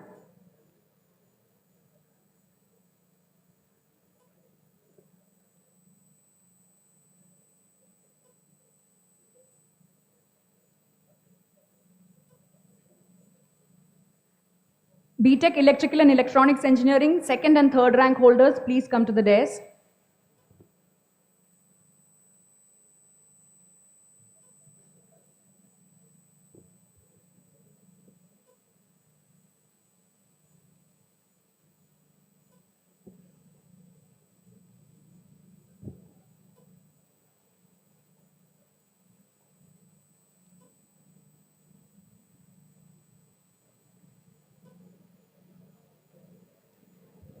MTech Electrical and Electronics Engineering, batch 2022, specialization Power Systems, rank 1, V. Vijay.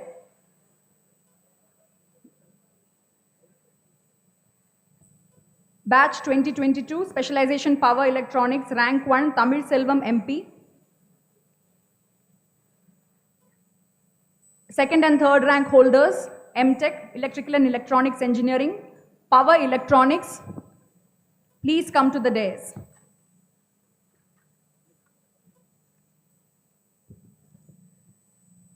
BTech Electronics and Communication Engineering, Batch 2020, Rank 1, Prem Satan L.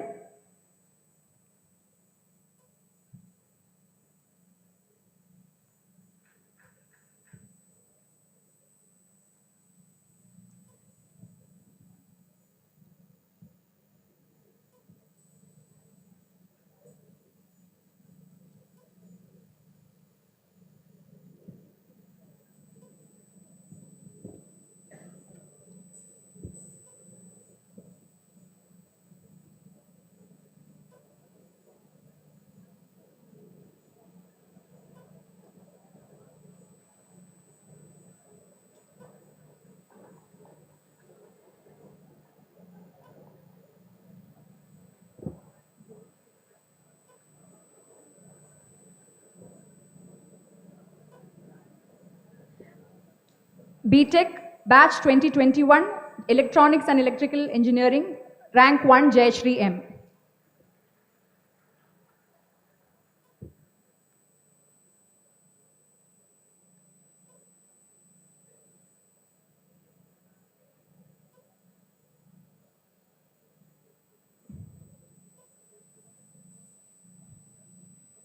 The second and third rank holders of ECE department, please come to the dais.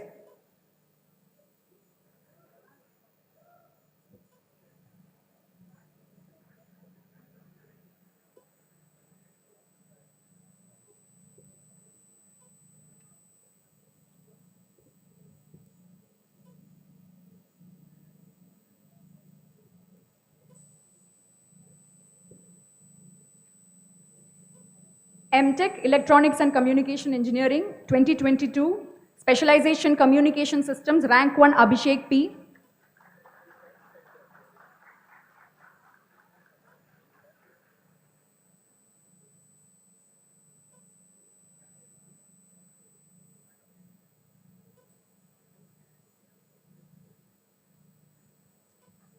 MTech Electronics and Communication Engineering 2022, Specialization VLSI System, Rank 1, Kavya Kunda.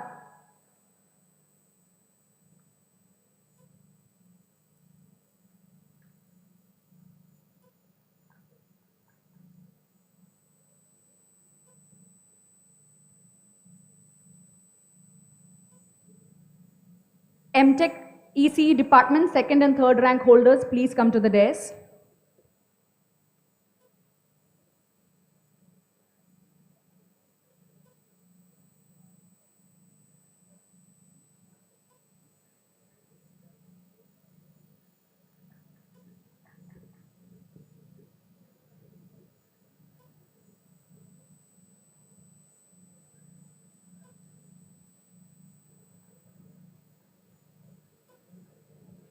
MTech Energy and Environment Department, Batch 2022, Rank 1, Divyanshu Prakash.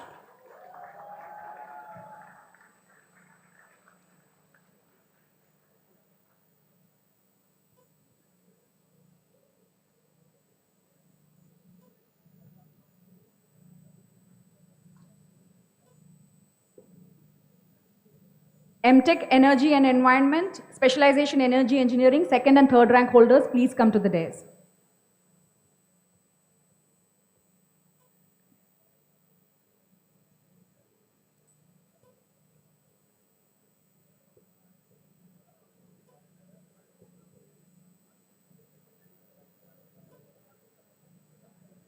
MA Humanities and Social Sciences, Specialization English Language and Literature, Batch 2022, Rank 1, Deeksha SV.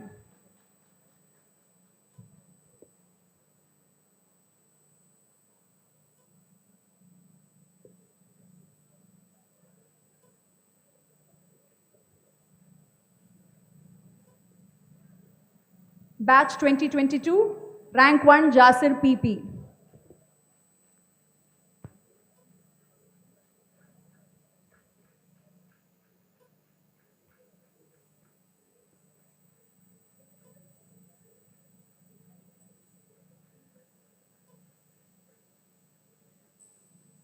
MA Humanities and Social Sciences, second and third rank holders from batch 2022, please come to the dais.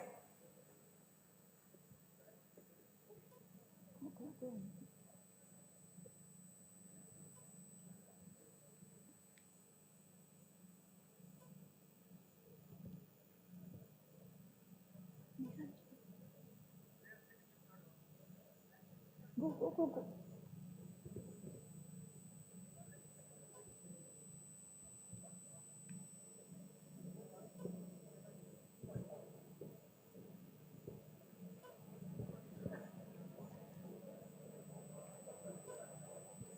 MA batch 2021, first rank, J. Akash.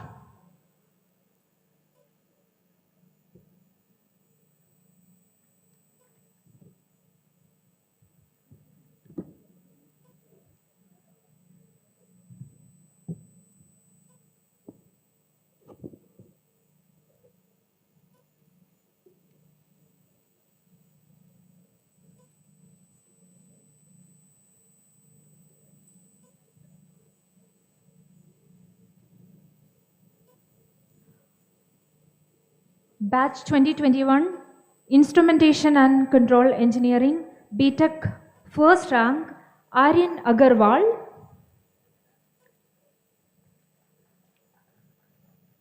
Batch 2020, BTech, IC, first rank, Alvis Guru KV. 2021 batch, second rank, SV Ramakrishnan. 2020 second rank KV Shweta, 2020 second rank Rahul Raghav, 2021 third rank Ashika G, 2020 third rank Aniket Mittal.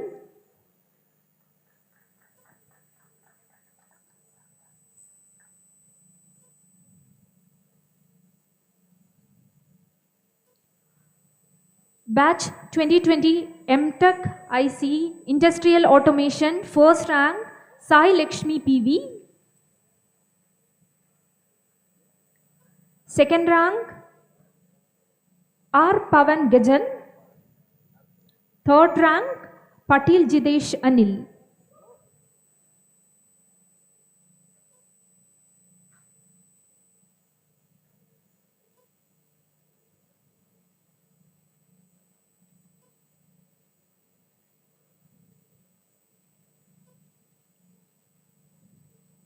Management Studies, batch 2022, first rank Augustus Vivek R. Second rank Abhishek Roshan. And third rank for two people, Kevin Thomas Joseph and Rajashri M. B. Mokesh Kumar.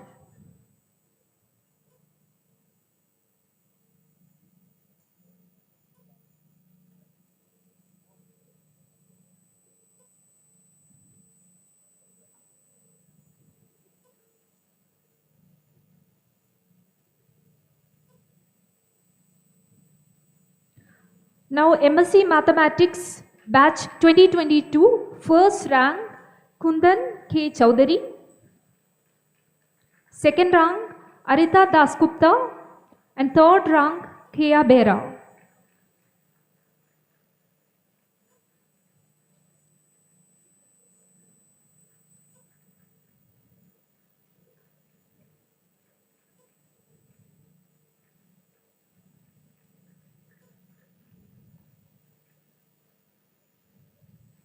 Mechanical Engineering Department, batch 2021, first rank Vishwas B. Batch 2020, first rank Yash Ashok Kumar Patel. 2021, second rank Naman Govil. 2020, second rank K. Jyotika. 2021, third rank Ranjit Kumar AR. Please join us on the dais.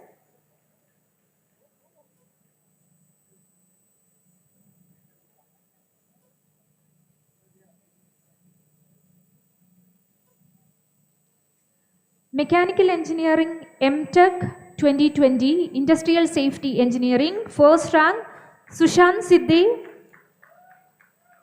There is one more first rank, K. Srinath, Thermal Power Engineering.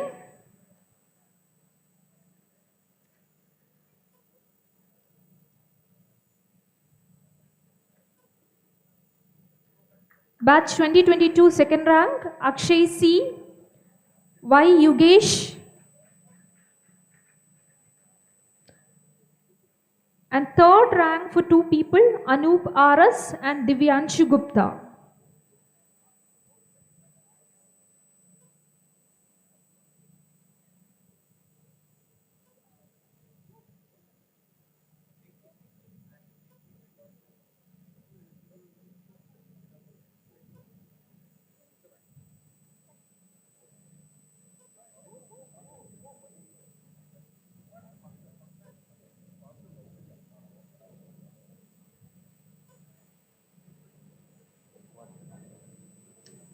Department of MME, batch 2021, first rank, Vaikuntharaman TS. 2020, first rank, Adarshini G.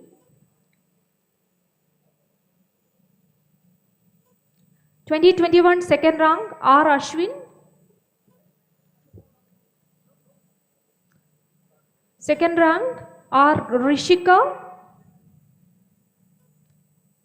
There are two third ranks, M. Siddhant Hari and Anag Datta for 2021 and 2020 batches. Batch 2022 MME Welding Engineering Specialization, first rank, Shankaranand KR. There is one more first rank, Rahul Raj R.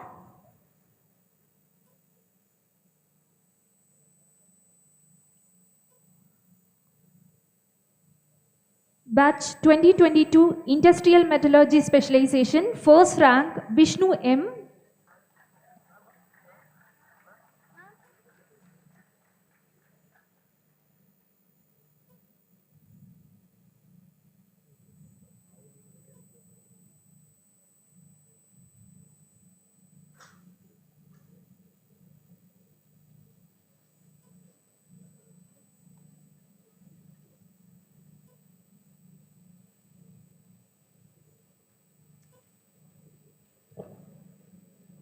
Metallurgical Engineering Department, batch 2021, first rank, Vaikuntharaman TS. 2020 batch, Adarshini G. These are first rank holders.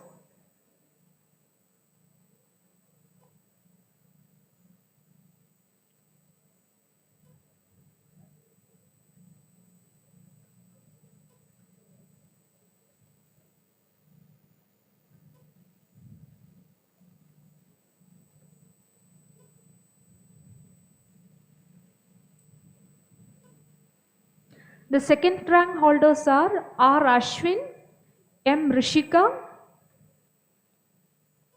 Two third rank holders, M. Siddhant Hari and Anag Datta from MME.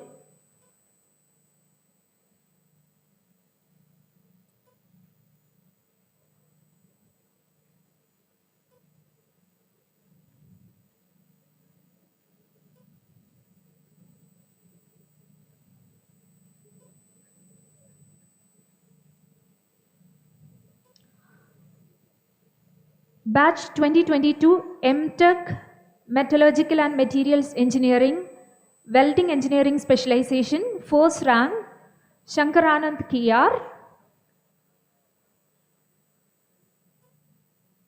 There is one more first rank, Rahul Raj R. From Industrial Metallurgy Specialization, first rank, Vishnu M.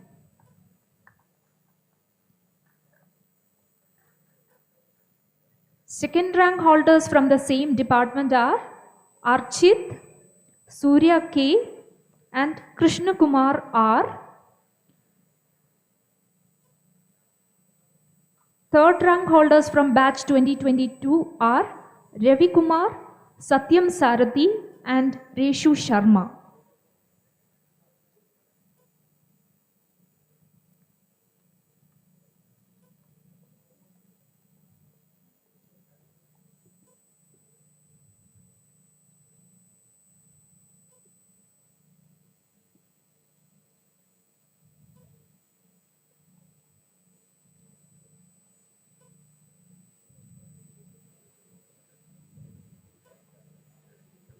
Now, Department of Physics, batch 2022, first rank, A. Yagna Surya Vamshi Krishna. Second rank, Rajesh Layak. Third rank, R. Devasi.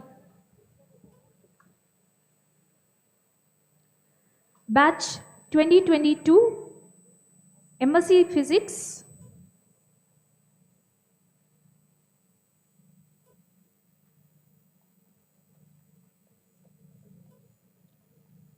MSc Physics, first rank, Mausam De.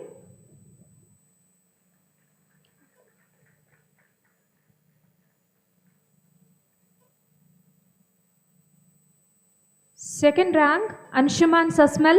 And third rank, Kiran.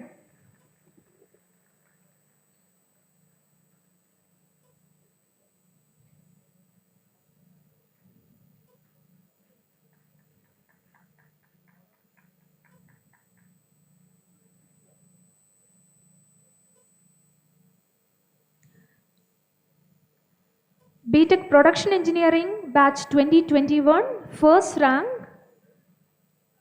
Chitransh Jain.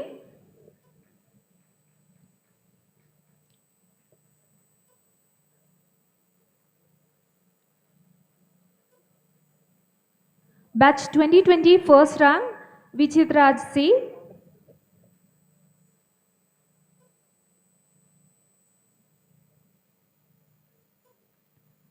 (2021) second rank, BM Madesh. 2020 second rank, Anshu, and there is one more second rank, L. Fanendra. Third rank, DK Varun Nevash and Arul Murugan.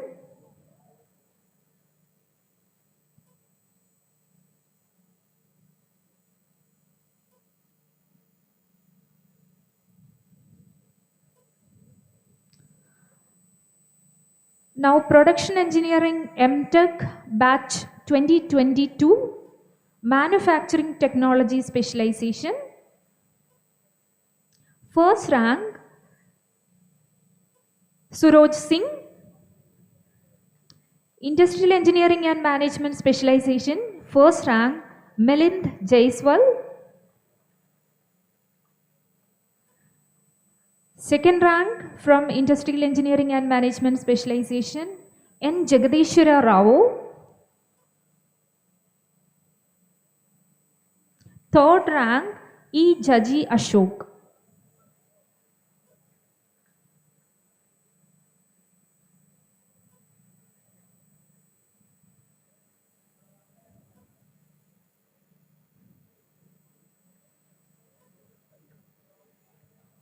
Now, achievers of BTech first year. First rank, Ritika SS, batch 2022. There is one more first rank, Pranav G. The following are second rank holders, E. Aditya and Gauri Shankaran. Third rank is for 3 people, Jay Sibyl Tiara, Srihari Priya SR and Rashmi BN.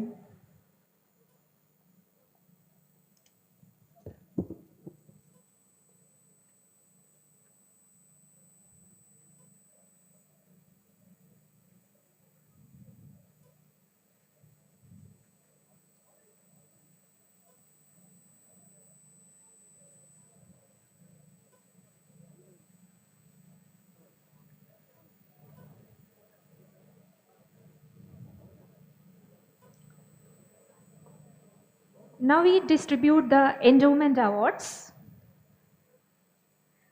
Srimati G.S. Rajalakshmi Memorial Award presented to the first 3 rank holders up to 7th semester in Chemical Engineering. The following are the awardees: Divya Darshini D.S., R. Vishnu Bharadwaj and Bhavishi Jaina Kedan Kumar.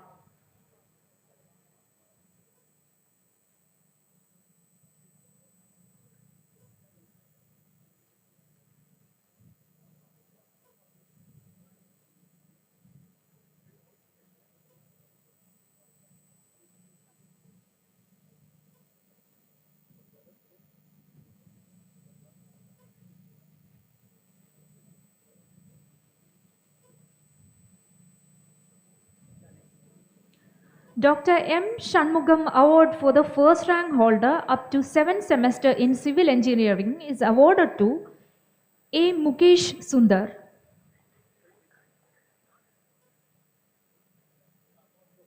A. Mukesh Sundar.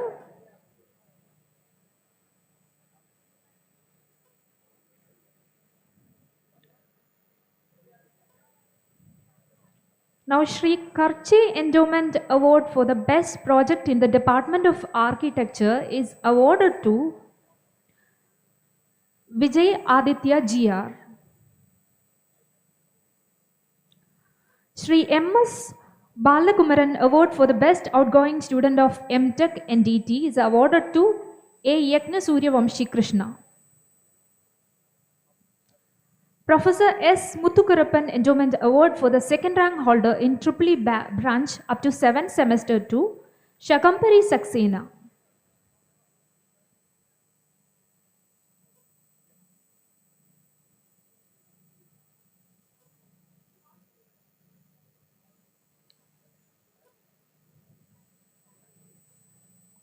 Sri Janardana Iyengar Memorial Award for the best academic performance in the just concluded academic year is to J. Soundarya.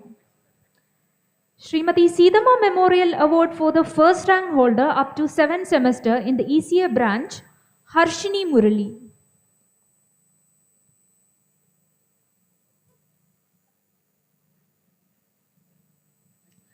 Dr. Sargurudos Memorial Award for the best performance in mathematics in first year BTech, Spandan Biswas.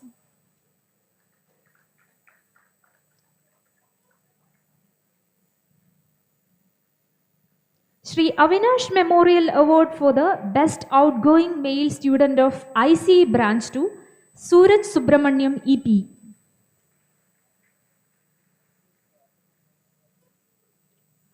Sri Avinash Memorial Award for the best outgoing female student of ICE branch, KV Shweta. Professor Ibrahim and Dr. Sitaraman Award for the best outgoing student of Department of Management Studies, Srivastav S.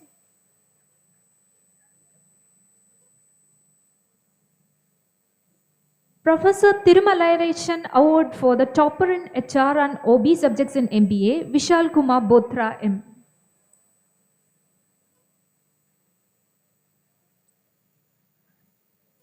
Srimati Neela Balasubramanian Memorial Award for the best outgoing student in ECE branch, Harshini Murali.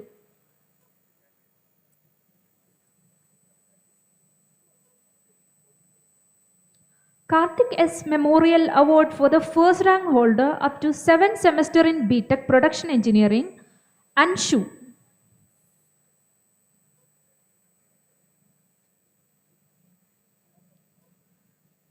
Srimati Vijay Lakshmi Kannan Memorial Award for the first rank holder up to 7th semester in BTech ECE, Harshini Murali.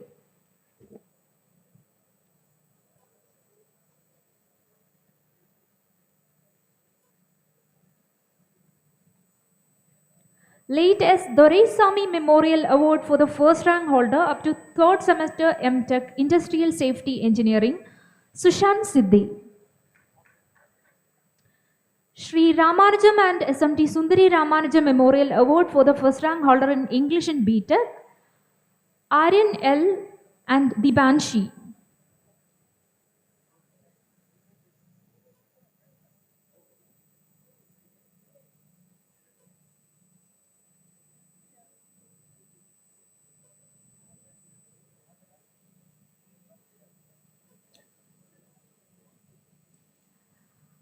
Mr. Subhash Chandra Bose Endowment Award for the best outgoing in BTech MME, M. Rishika.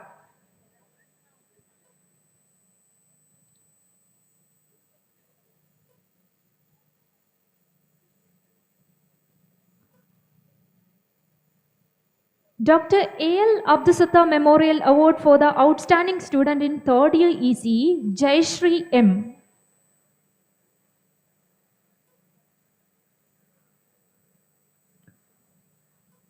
Mr. Oisik Adat Endowment Award for the Best Creative Designer in the Department of Architecture, Niharika Saini.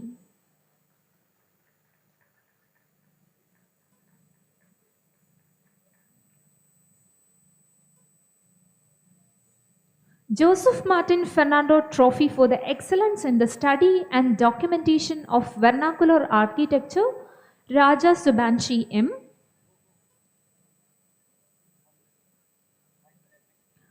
Dr. Josephine Frank Memorial Scholarship for Graphic Design. This is awarded to 3 people: Vishnu Priya VK, Sai Kirtana Vidya Sanjeevi, and Hrishikesh P.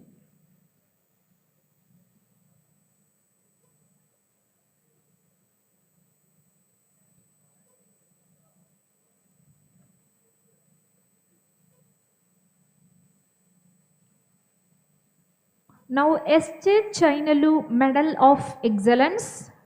This is awarded to the first rank holder in the first year of the following departments: from Chemical Engineering, E. Aditya,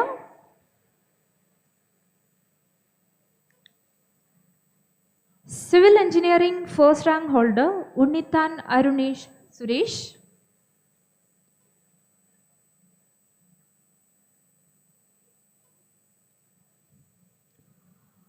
Computer Science and Engineering Ritika SS,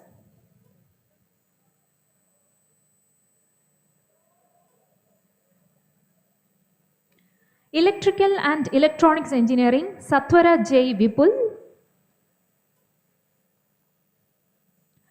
Electronics and Communication Engineering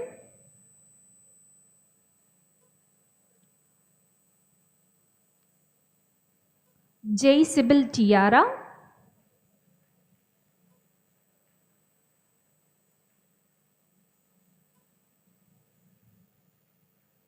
Instrumentation and Control Engineering Kirtik M,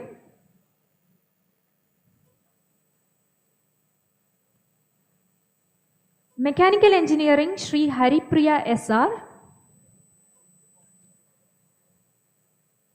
Metallurgical and Materials Engineering Rashmi BN,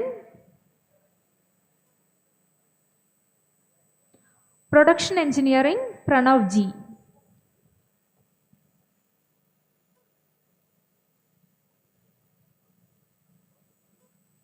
Now Professor J. Raja Award for highest CGPA in all accounting and finance subjects in the first year MBA, P. Sai Virat Chowdhury.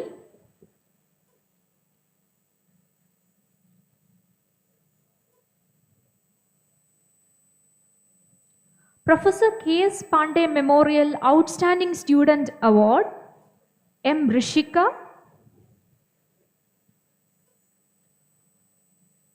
Professor K.S. Pandey Memorial Academic Achievement for the academically best student based on CGPA at the end of 5 semesters in MME program, Vaikuntaraman T.S.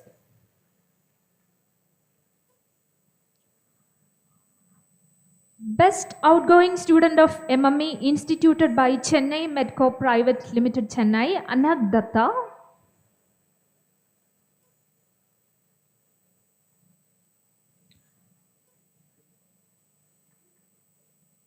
Award for Metallographic Contest Winner instituted by Chennai Medco Private Limited is awarded to Raj Samnani and Adarshini G.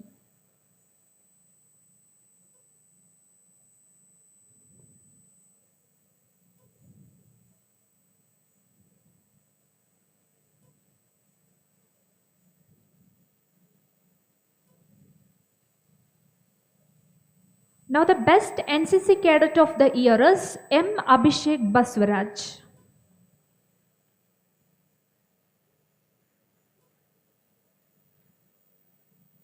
Anjali Surendran Endowment Award for the best outgoing student from undergraduate session of Production Engineering Department is Arun Prabhagar P.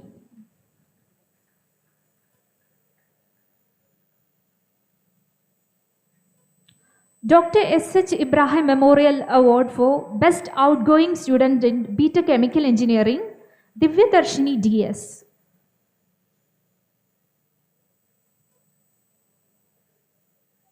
Dr. S.H. Ibrahim Memorial Award for the Best Student in the Field of Mass Transfer in Beta Chemical Engineering, R. Vishnu Bharadwaj.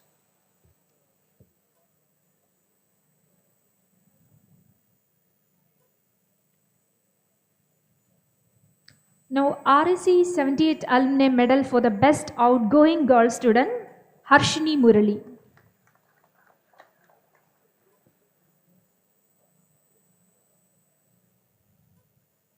I shall now invite the Dean, ID, Dr. G. Uma, and the President of Recall to join the award ceremony for the Alumni Association Awards.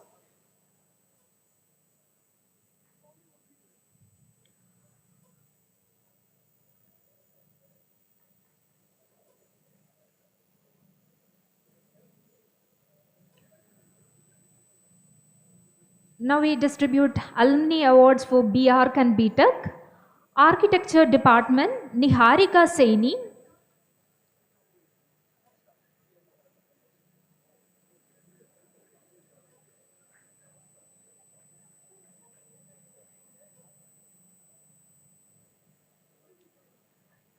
Chemical Engineering, Divya Darshini DS.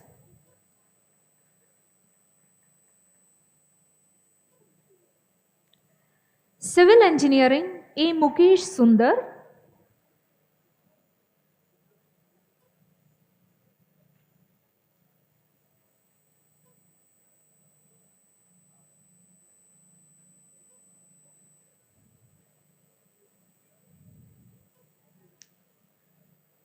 A. Mukesh Sundar from Civil Engineering.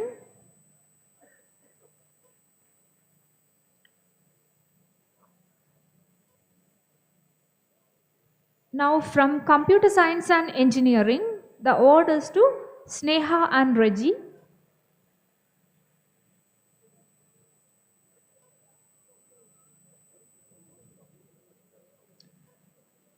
Electrical and Electronics Engineering Department, Shakampari Saxena.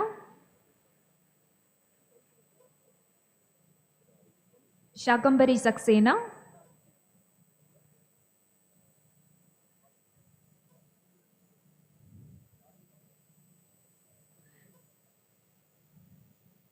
Electronics and Communication Engineering, Harshini Murali.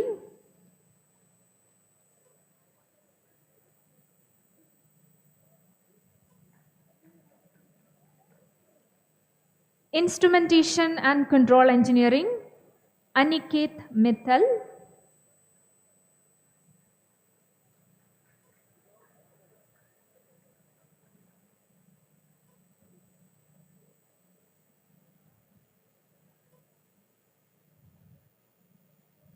Mechanical Engineering, Yash Ashok Kumar Patel.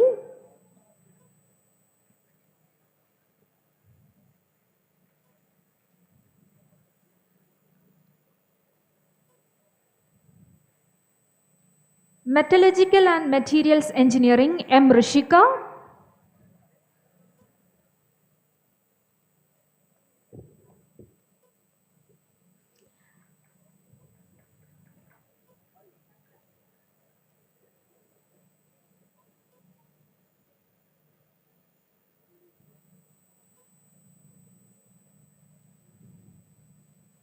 In the BTech category, the award from Production Engineering is awarded to Anshu.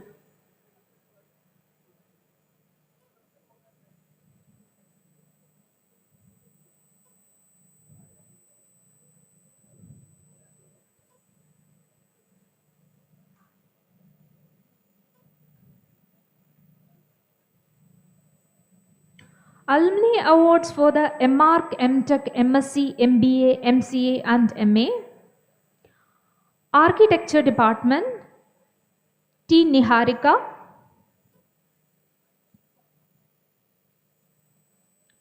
From Chemical Engineering, Muhammad Abubakar SI.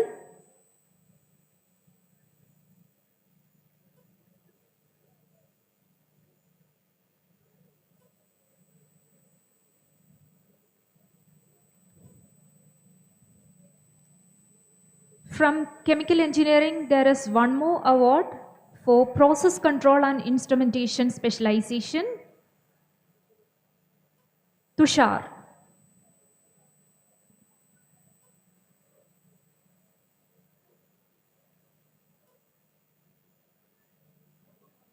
Alumni Award for Energy and Environment Engineering,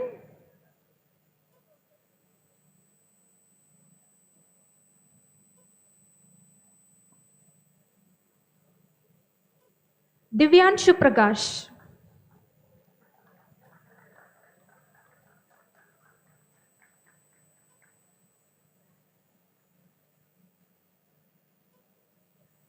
Civil Engineering, Transportation Engineering and Management Specialization, Reeth Chanduka. Structural Engineering Specialization, Anisha Anil.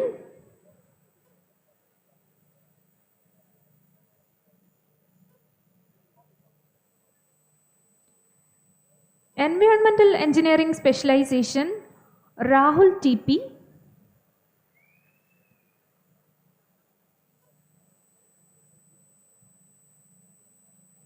Construction Technology and Management Specialization,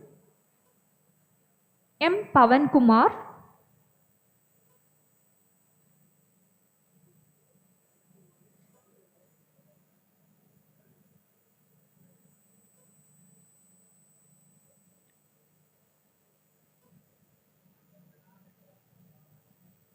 And Geotechnical Engineering, Tarun Sarathi S.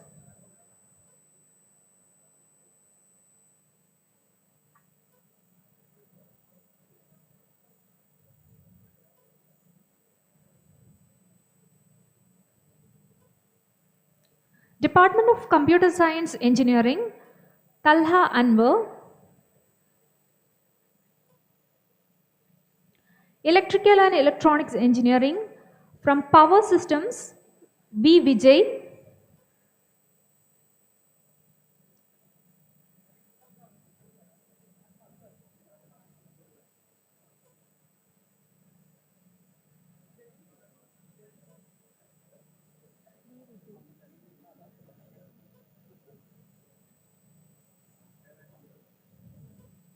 Power Electronics, Tamil Selvam MP.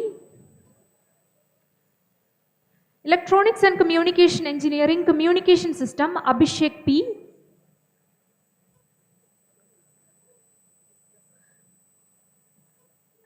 VLSI System, P. Sai Prakash.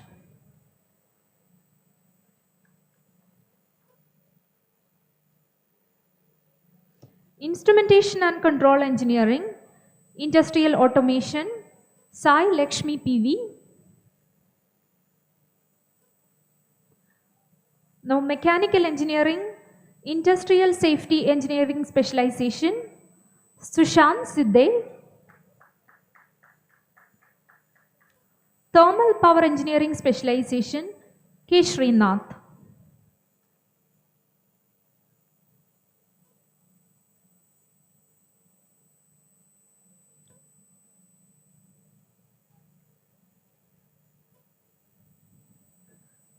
Now Department of MME, Welding Engineering Specialization, Shakendrath KR.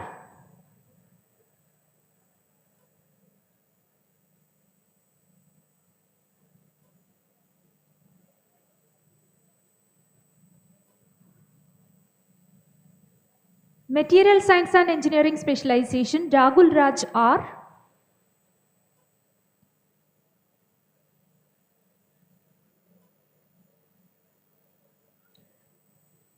Industrial Metallurgy Specialization, Vishnu M.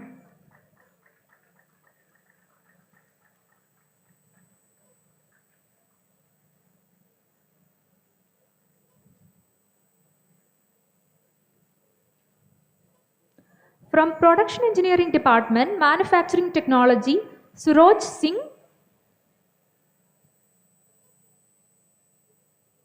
Industrial Engineering and Management, Milind Jaiswal. Department of Physics, MTech, A. Yagna Surya Vamshi Krishna.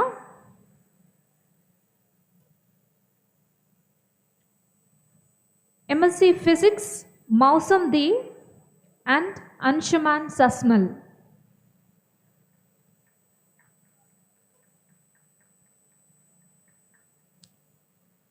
Department of Chemistry, MSc Chemistry, Sajal Saxena.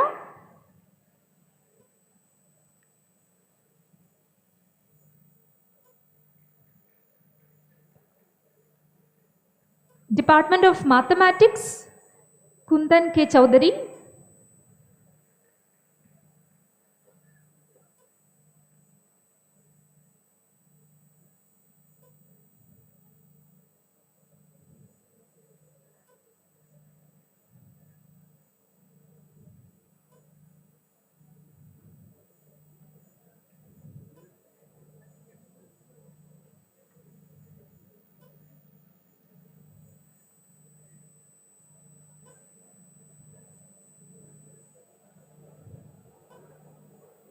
Kundan K. Chowdhury.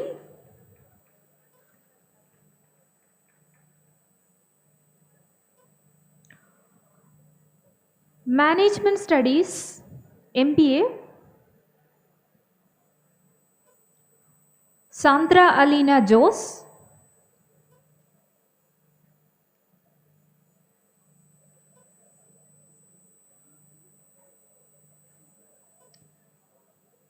Computer Application, Data Analytic Specialization, MTech, Shivanshu Anand Suryakar.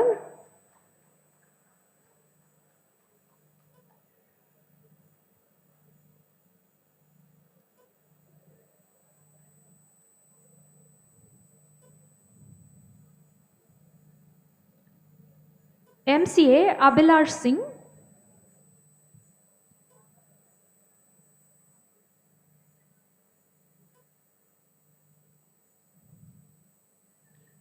MSc Computer Science, Sundaraman Madhusudan. Humanities and Social Sciences, MA English Language and Literature, Meera Ramesh M.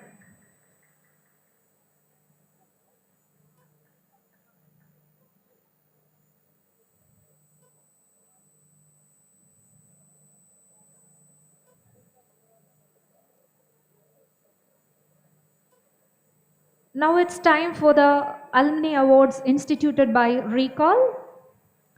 Anand Chidambaram Memorial Award, Niveda R.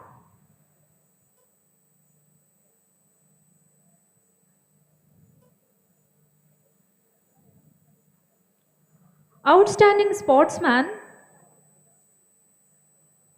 Prabhakaran DS.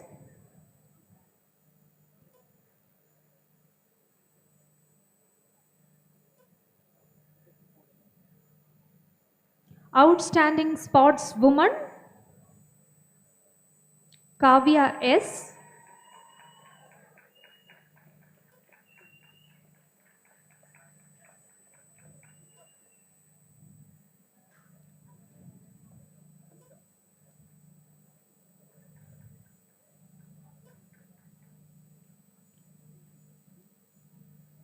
The Best Batsman of the Year, S. Rahul Shankar.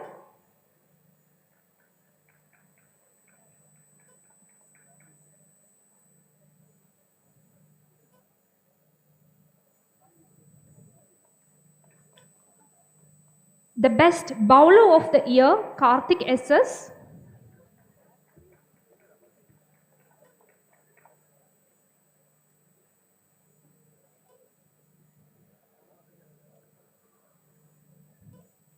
Now the Recall Award for the Overall Outstanding Student of the Year, Harshida S.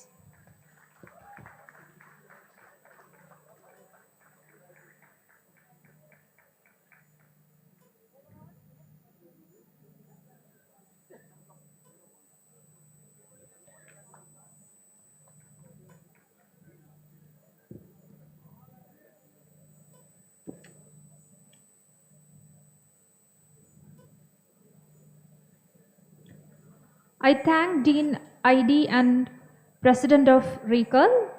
Now it's time for Faculty Achievers Award. I request the Dean Faculty Welfare, Dr. N. Kumaresan, to join the Chief Guest. The Best Performer, Faculty Category, Dr. K. Muthukumaran, Professor, Civil Engineering.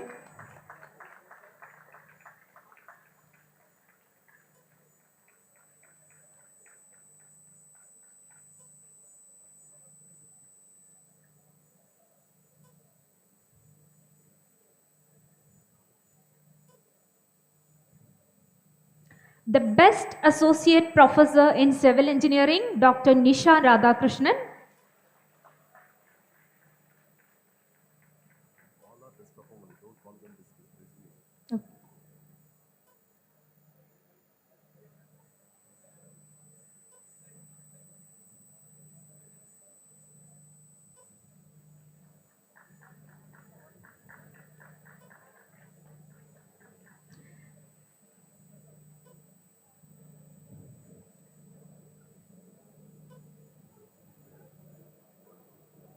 Department of Chemistry, Dr. Sambatham Anandan.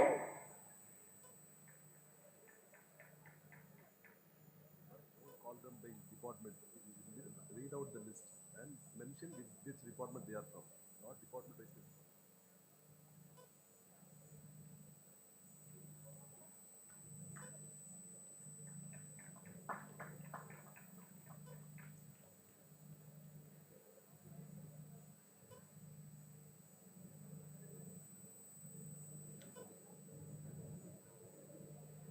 Dr. K. Bhaskar, Professor Civil Engineering.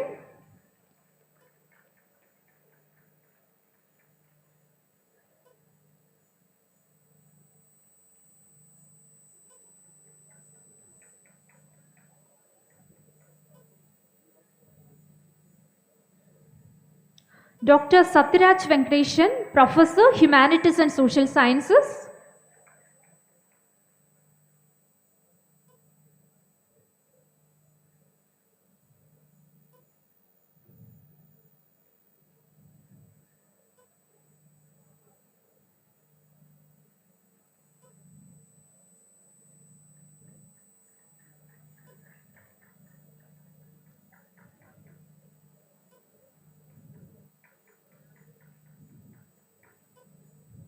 Dr. Anish Mathew, Assistant Professor, Civil Engineering.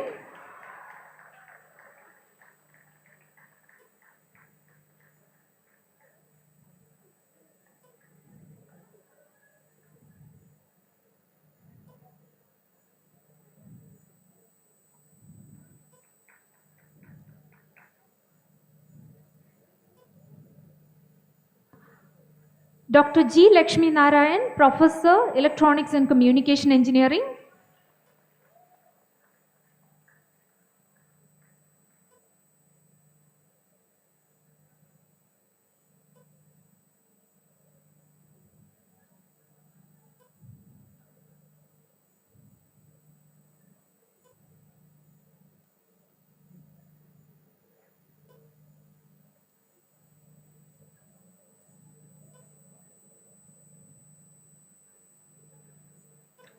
Dr. P. A. Karthik, Assistant Professor, Instrumentation and Control Engineering.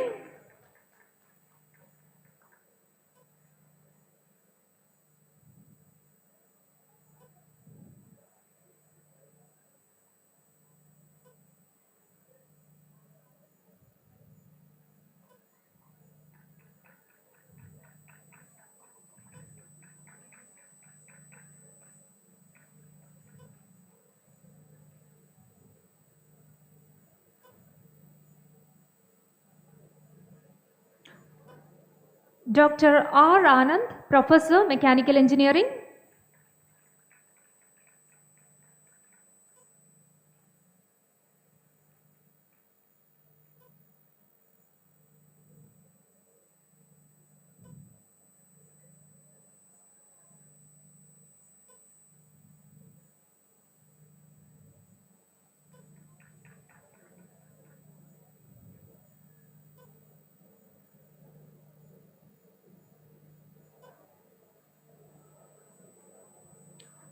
Dr. E. S. Gobi, Professor, Electronics and Communication Engineering.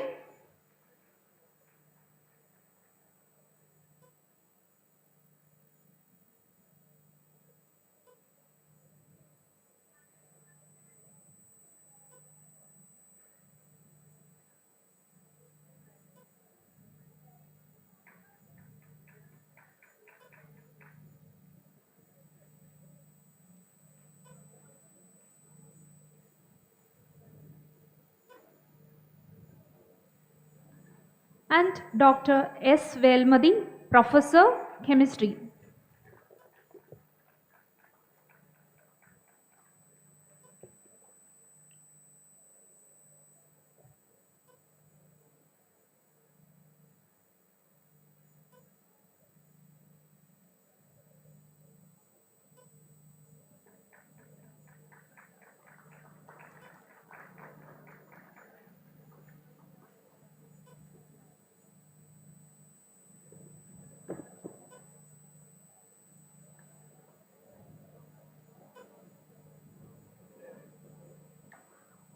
Now it's time for the Budding Researcher Award. Rekshma Sheikh from Computer Science and Engineering.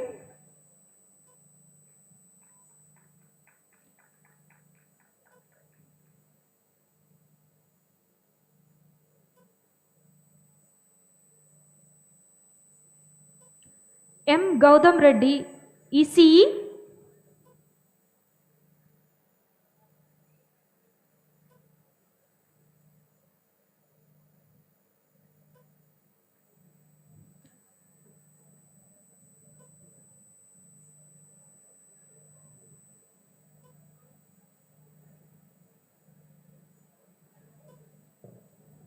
V. Roja, ECE.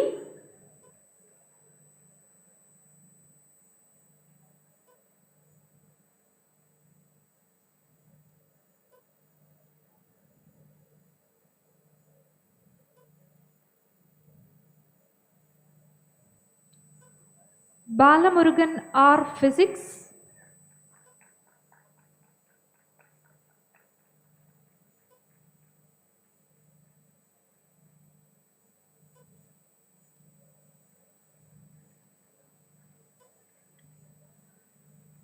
Sharavanan G. Civil Engineering.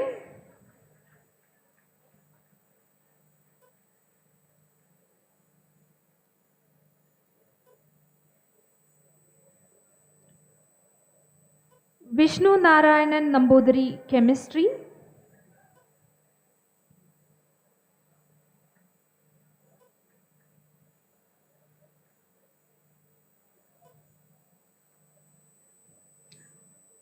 Kalidas J. Chemical Engineering.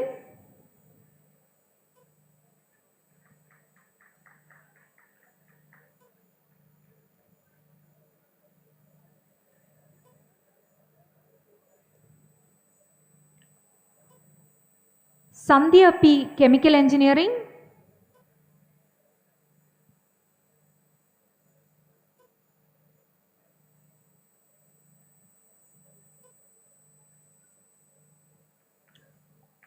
Uday Kumar, Mechanical Engineering.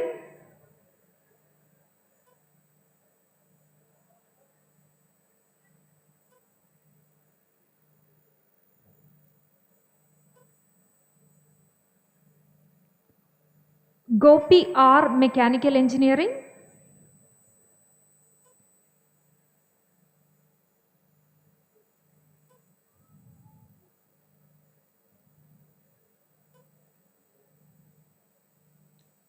N. Mastan Reddy, Civil Engineering.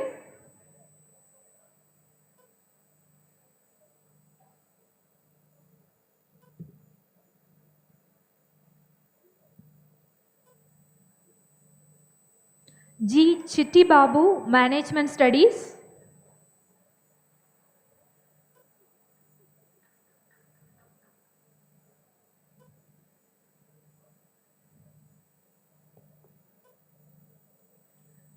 Chitti Babu from Management Studies.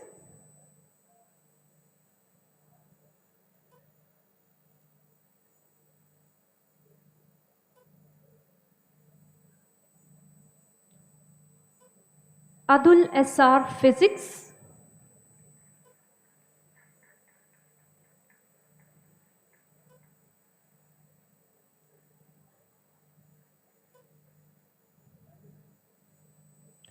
And Bhuvanesh Kumar, Management Studies.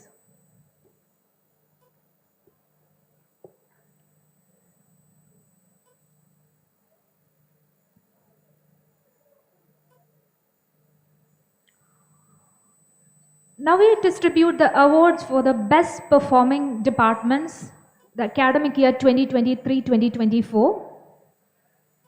In engineering discipline, the awardee is Electrical and Electronics Engineering Department.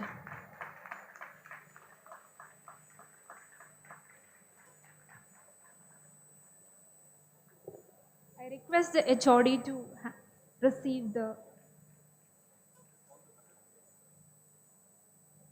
I request all the faculty members of EEE department, please come to the dais and receive the award from the chief guest.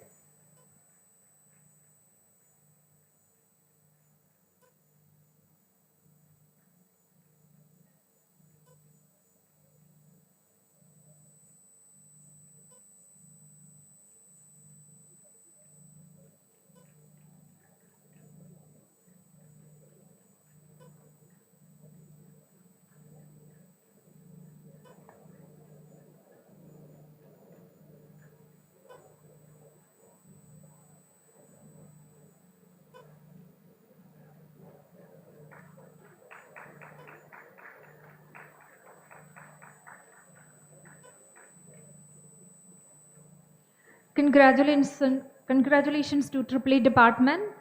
Now the award for non-engineering discipline, it's awarded to the Department of Chemistry. I request all the faculty members of Department of Chemistry to come to the dais to receive the award from the chief guest.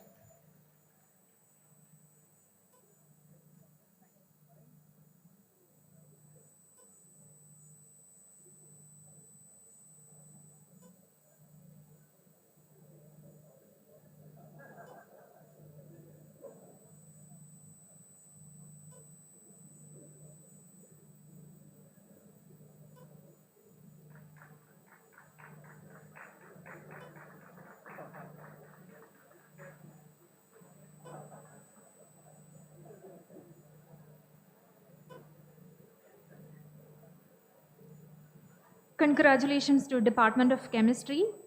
Now it's time to felicitate the NIRF Task Force team. I request the members of the NIRF Task Force team to the dais.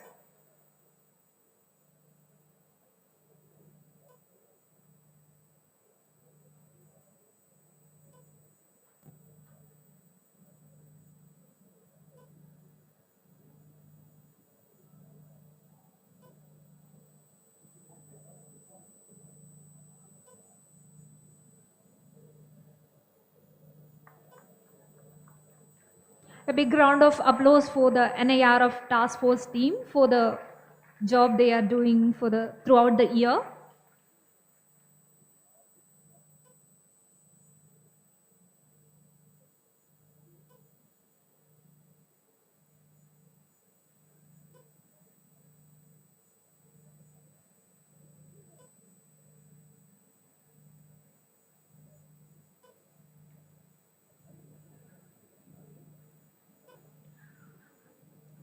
I shall now request our registrar, Dr. N. Thamarai Selvan, to join the award ceremony. Now we distribute the PS Manisundaram Award for the best non-teaching staff.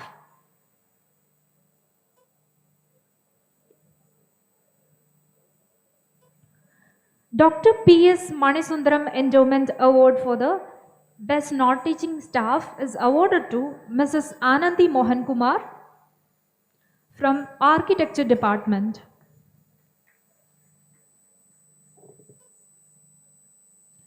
Best Performer Awards, Mr. Balasubramaniam P. from Accounts and Budget Section.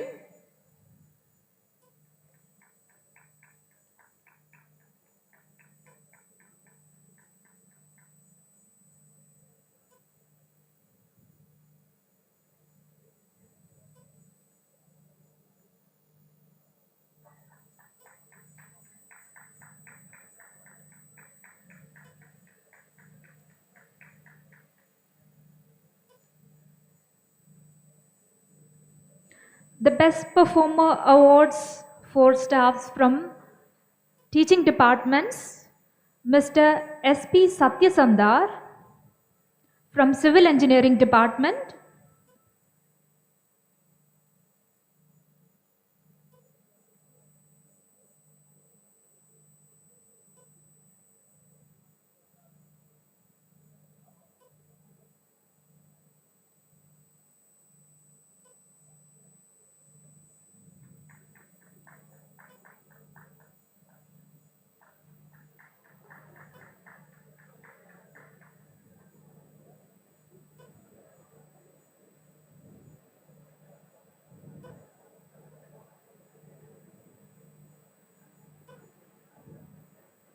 Mr. R. Shekhar from Production Department, who is also associated with the Central Workshop.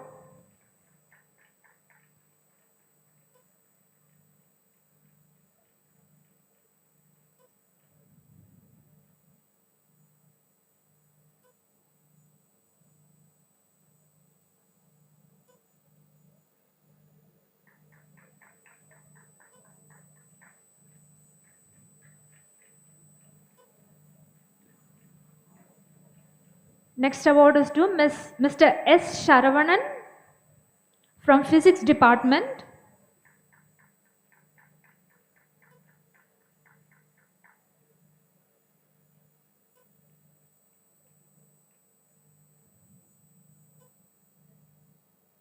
Mr. S. Sharavanan.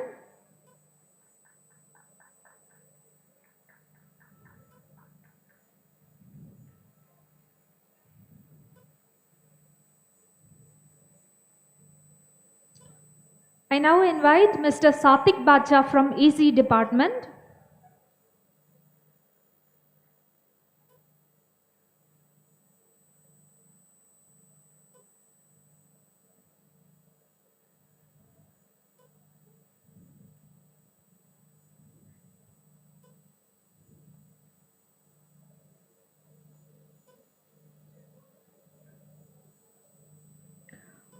V. Mariation from Department of MME.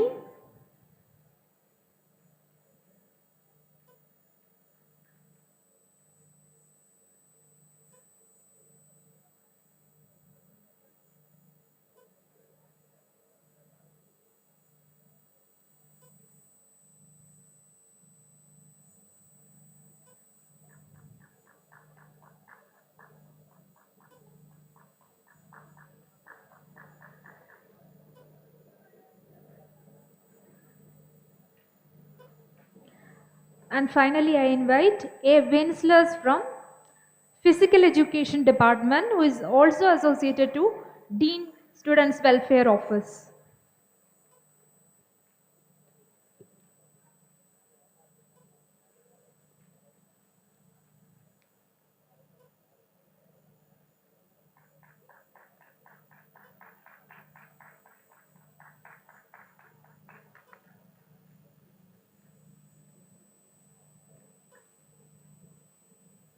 The dignitaries may be seated for a while. We'll have a brief video presentation showcasing the achievements of the various student clubs, after which we will resume.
Builders Hive, where necessity meets innovation.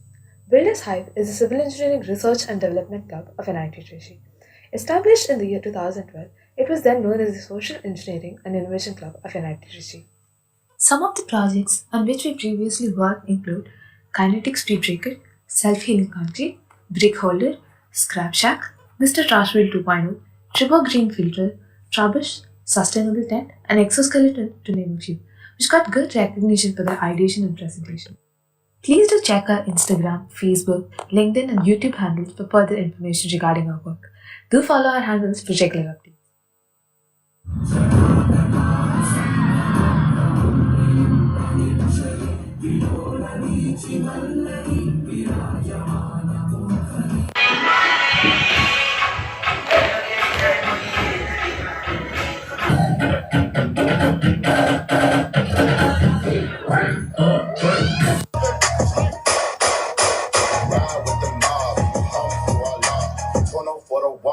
Prezi played.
We resume the program with the felicitation of and appreciation of the students' achievements in the various clubs, specifically the technical, social, and sports clubs. I request the chief guest, the Dean Academic and the Dean Student Welfare to come forward so that we may resume with the felicitation.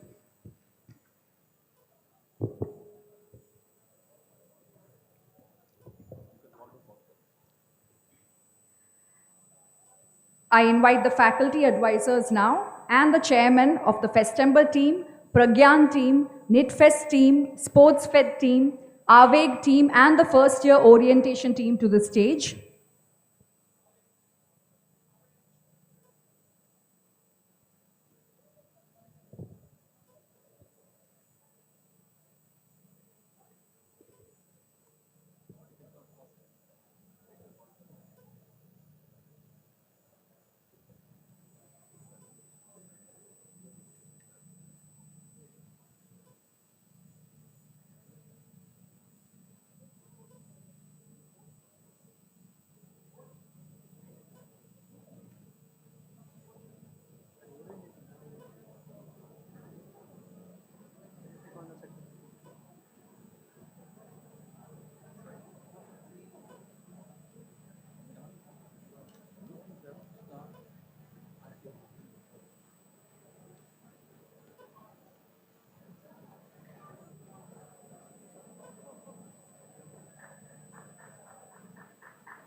I now request the club heads of the following technical teams to the stage: 180 DC, Sigma, Prof NITT, PSI Racing, eCell, Ever, RMI, Designers Consortium.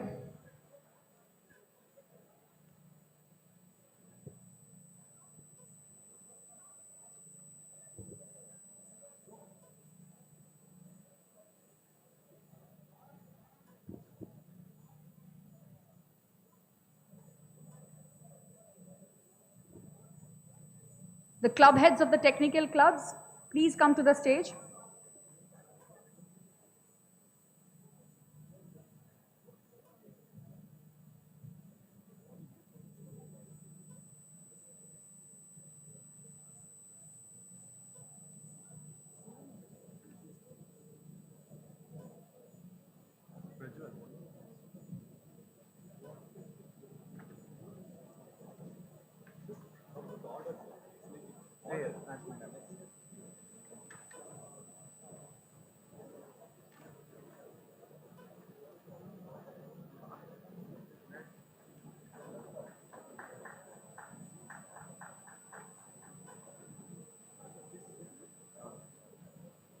Ma'am.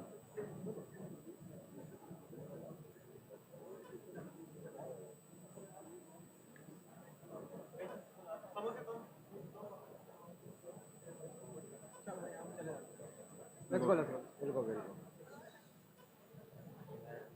Kevin.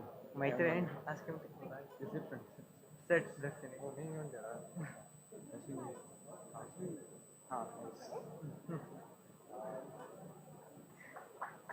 I did not comb my hair.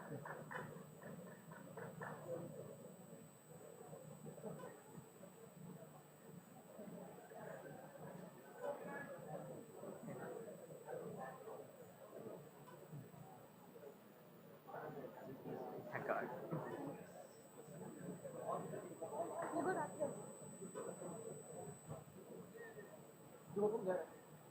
Yeah, please, sir, please.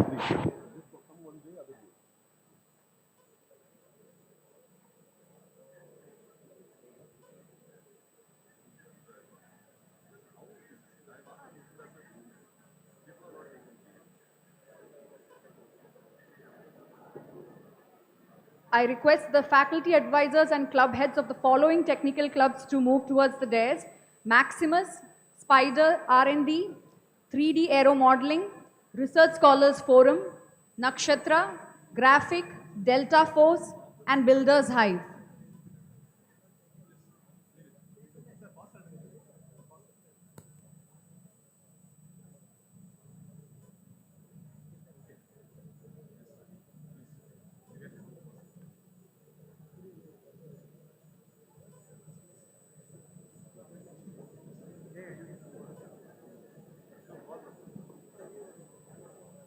I invite the faculty advisors and club heads of the following cultural clubs to now move to the dais: Music Troupe, Amrita Varshini, Lakshya, Tamil Mandram, Spick Mackay, Balls by Picasso, TMI, Surge NITT, and the Thespian Society.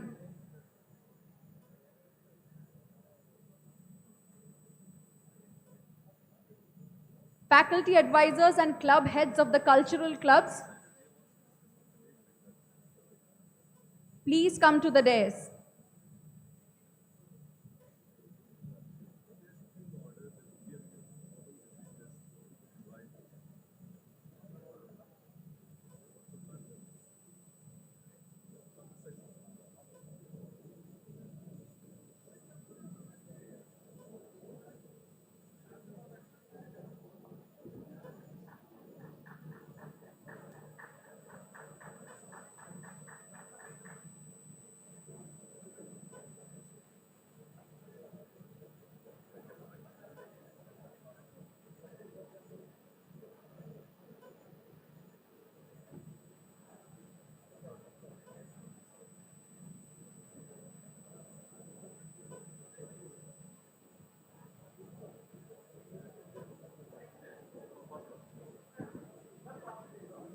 I invite the faculty advisors and club heads of the following cultural clubs to also come to the stage: Feeds, Fine Arts, Dance Troupe, TEDx, NIT Trichy, IAM, Akshara, Film Society, and Pixel Bug.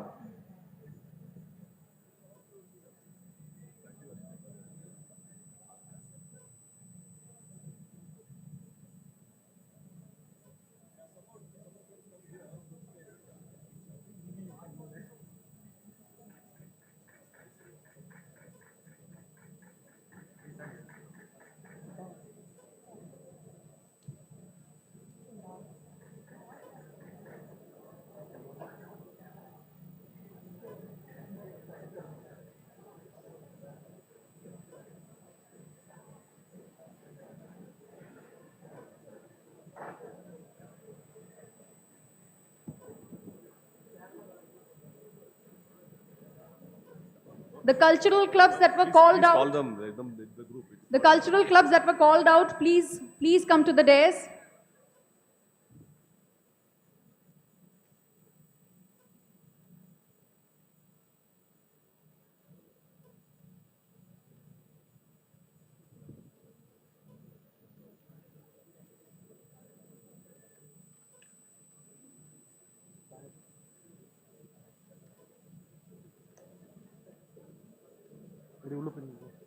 Go inside, go inside.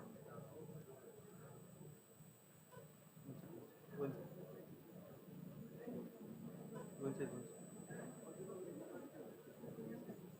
Go inside.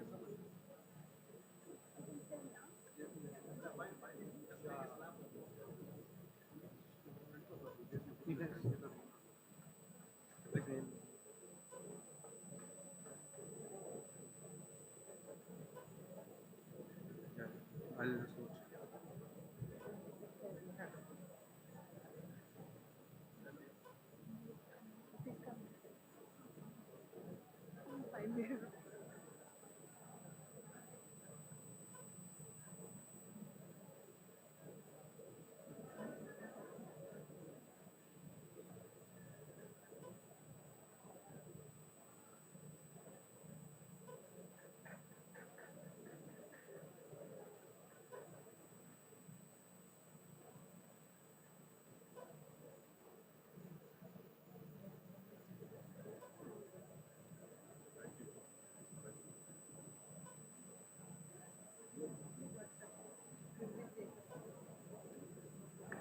That way.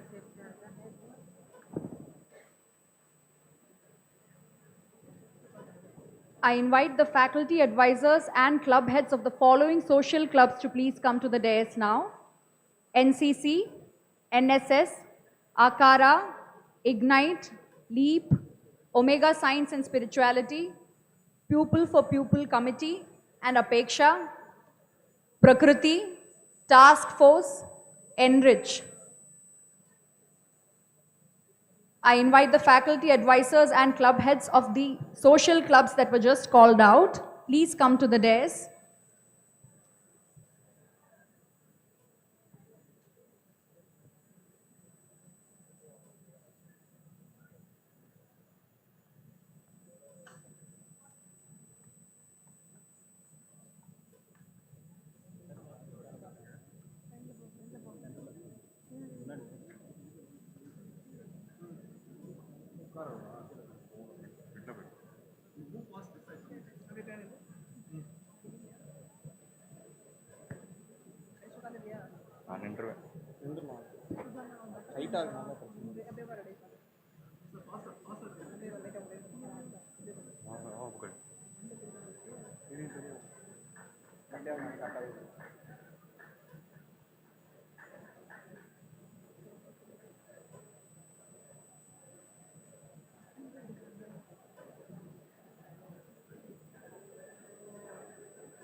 I now invite the SAS officers, the sports council and captains of the sports teams to the stage.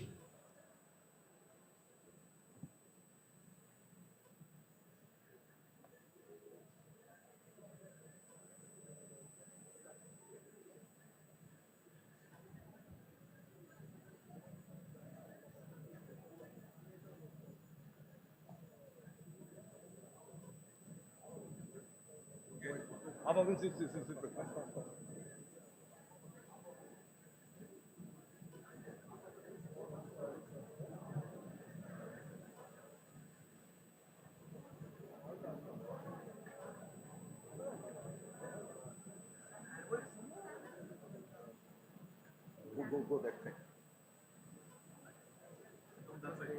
Go that side.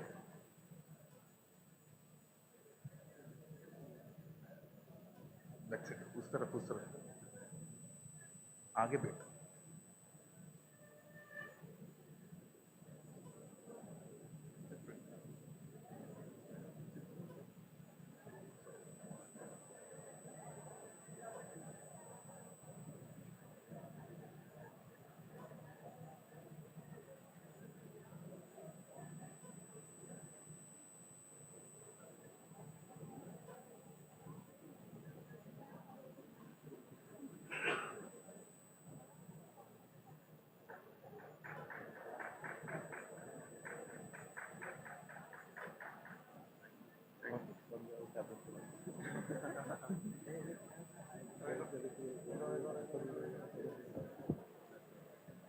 I now invite the campus interview committee head and representatives to the stage.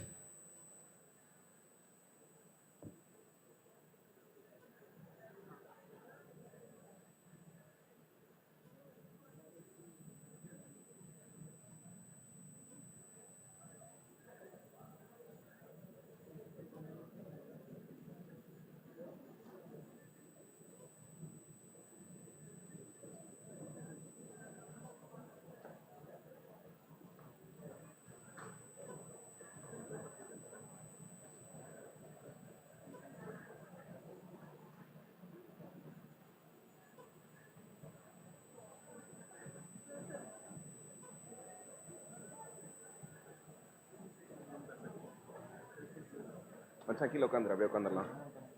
ஆ கீழே உட்காந்துருக்கா?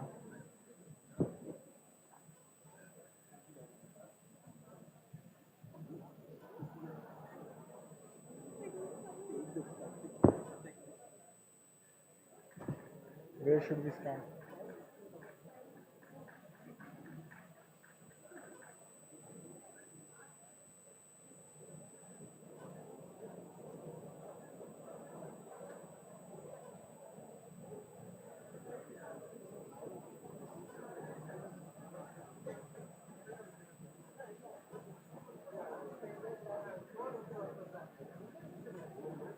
Sir, just that's it, student council.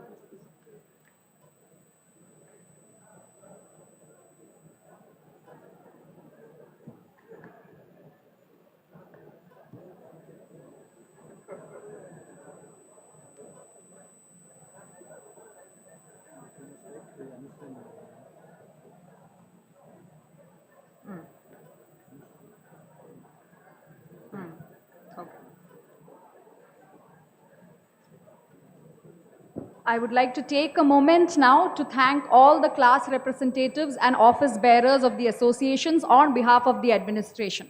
Thank you for all the hard work that you put in all through the year. Now we will felicitate the Student Council.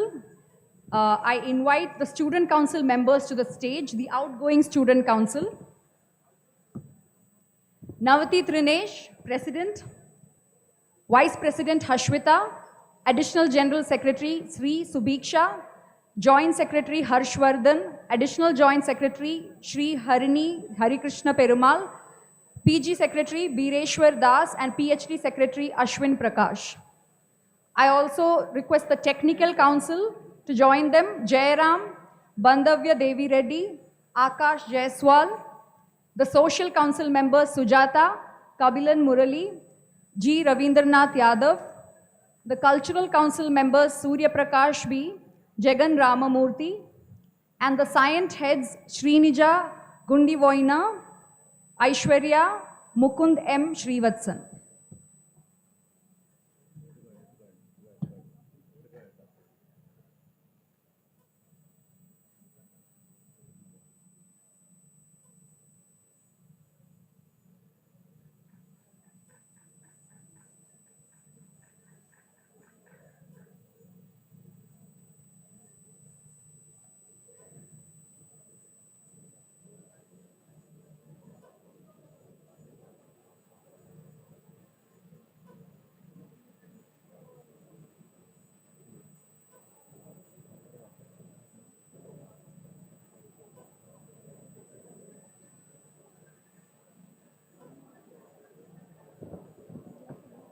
I now invite the new Student Council to the stage. The new Student Council members, the President Akshat Kedia, Vice President Karumuri Sri Harshita, General Secretary Lakshmikant Pola, Additional General Secretary Astha Agarwal, Joint Secretary Charan N, Additional Joint Secretary Jeevana Suresh Babu, PG Secretary Manish Chaudhary. I also request the Technical Council members, Social Council members, and the other Council members to join. Technical Council, Samarth Agarwal, C. Sanjana. Social Council, Bhumika V. Hari Krishna Suryanarayanan. Cultural Council VP Srinath, Lakshmi Nirupama, Sports Council Devakumaran V. Please come to the dais.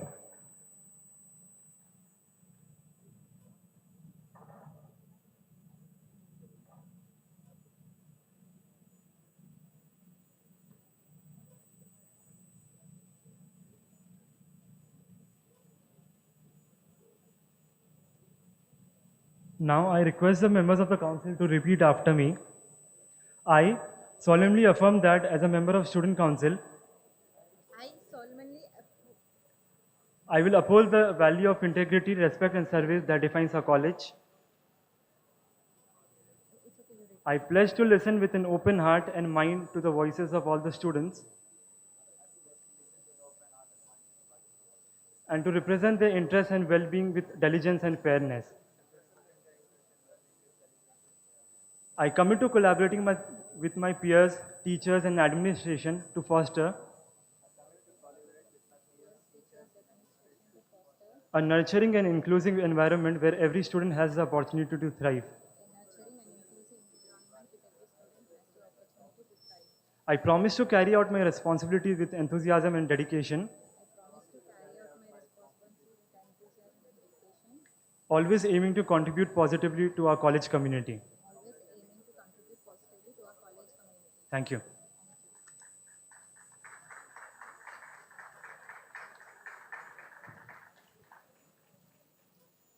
I now invite the Student Vice President, Ms. Hashwita R., to deliver the vote of thanks.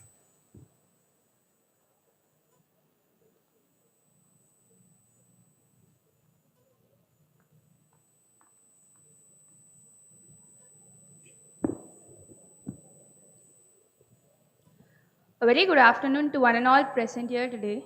On this momentous occasion of the Diamond Jubilee Institute Day 2024, it is with immense privilege that I present this vote of thanks. On behalf of NIT Trichy, I would like to extend my sincere gratitude to our Chief Guest, Dr. K.N. Satyanarayana Sir, Director, IIT Tirupati, for gracing this occasion and sharing his pearls of wisdom with all of us. We are inspired and privileged to have you among us today, sir. I'd like to thank all the members of the Board of Governors for their vision and unwavering support. I thank Dr. G. Aguila Ma'am, Director, NIT Trichy, for her constant guidance and mentorship. We eagerly await to see NIT Trichy grow leaps and bounds under her leadership. I would like to thank my fellow Student Council members, Trinesh, Akshay, Subiksha, Sriharini, Harshavardhan, Bireshwar, and Ashwin for their immense contribution for being humble representative and servant leaders of the student community. I'm equally grateful to the heads of SIND and to the secretaries of the Technical, Cultural, Social and the Sports Council for their dedication to the student body. Cheers to the great year. I'd like to extend my gratitude to Trinesh for being a constant pillar of support throughout the tenure. I'd like to extend my thanks to all the deans, registrar, HODs, deputy registrars, assistant registrars, associate deans, and SAS officers for their continuous guidance and mentorship. I also extend my thanks to all the faculties and staff. I'd like to thank all the members of the hostel administration, wardens, stewards, RSEs, mess workers, and all the other hostel staff. I'd also like to take this opportunity to thank Mahalingam Sir, the President of FreeCal, all the integral stakeholders of FreeCal, and the whole alumni community for their constant support. Extend my gratitude to the Department of Training and Placements for their dedication to the student community.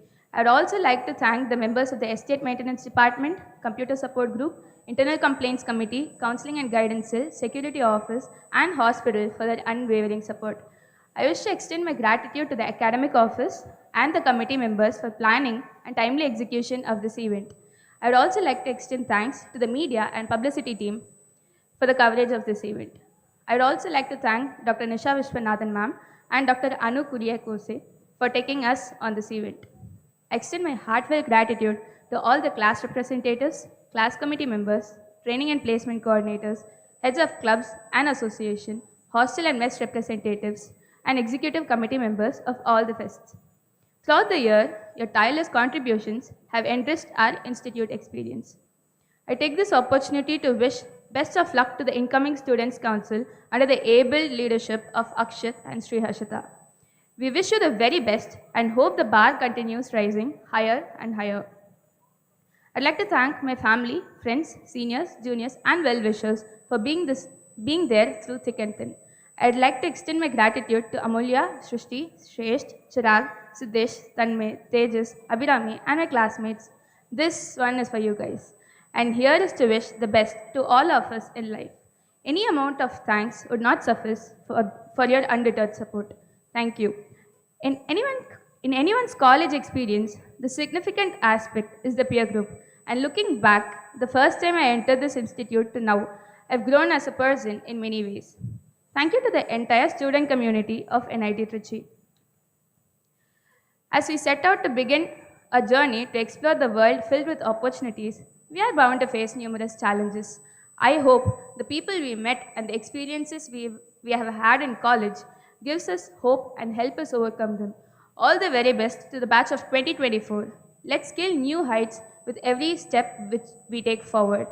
My sincere thanks to all the audience who have been extremely patient and taken their time to join us for the event.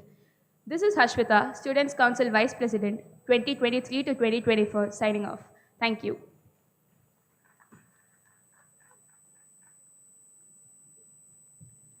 We will now formally conclude the function with the national anthem. I request everyone to please rise for the national anthem.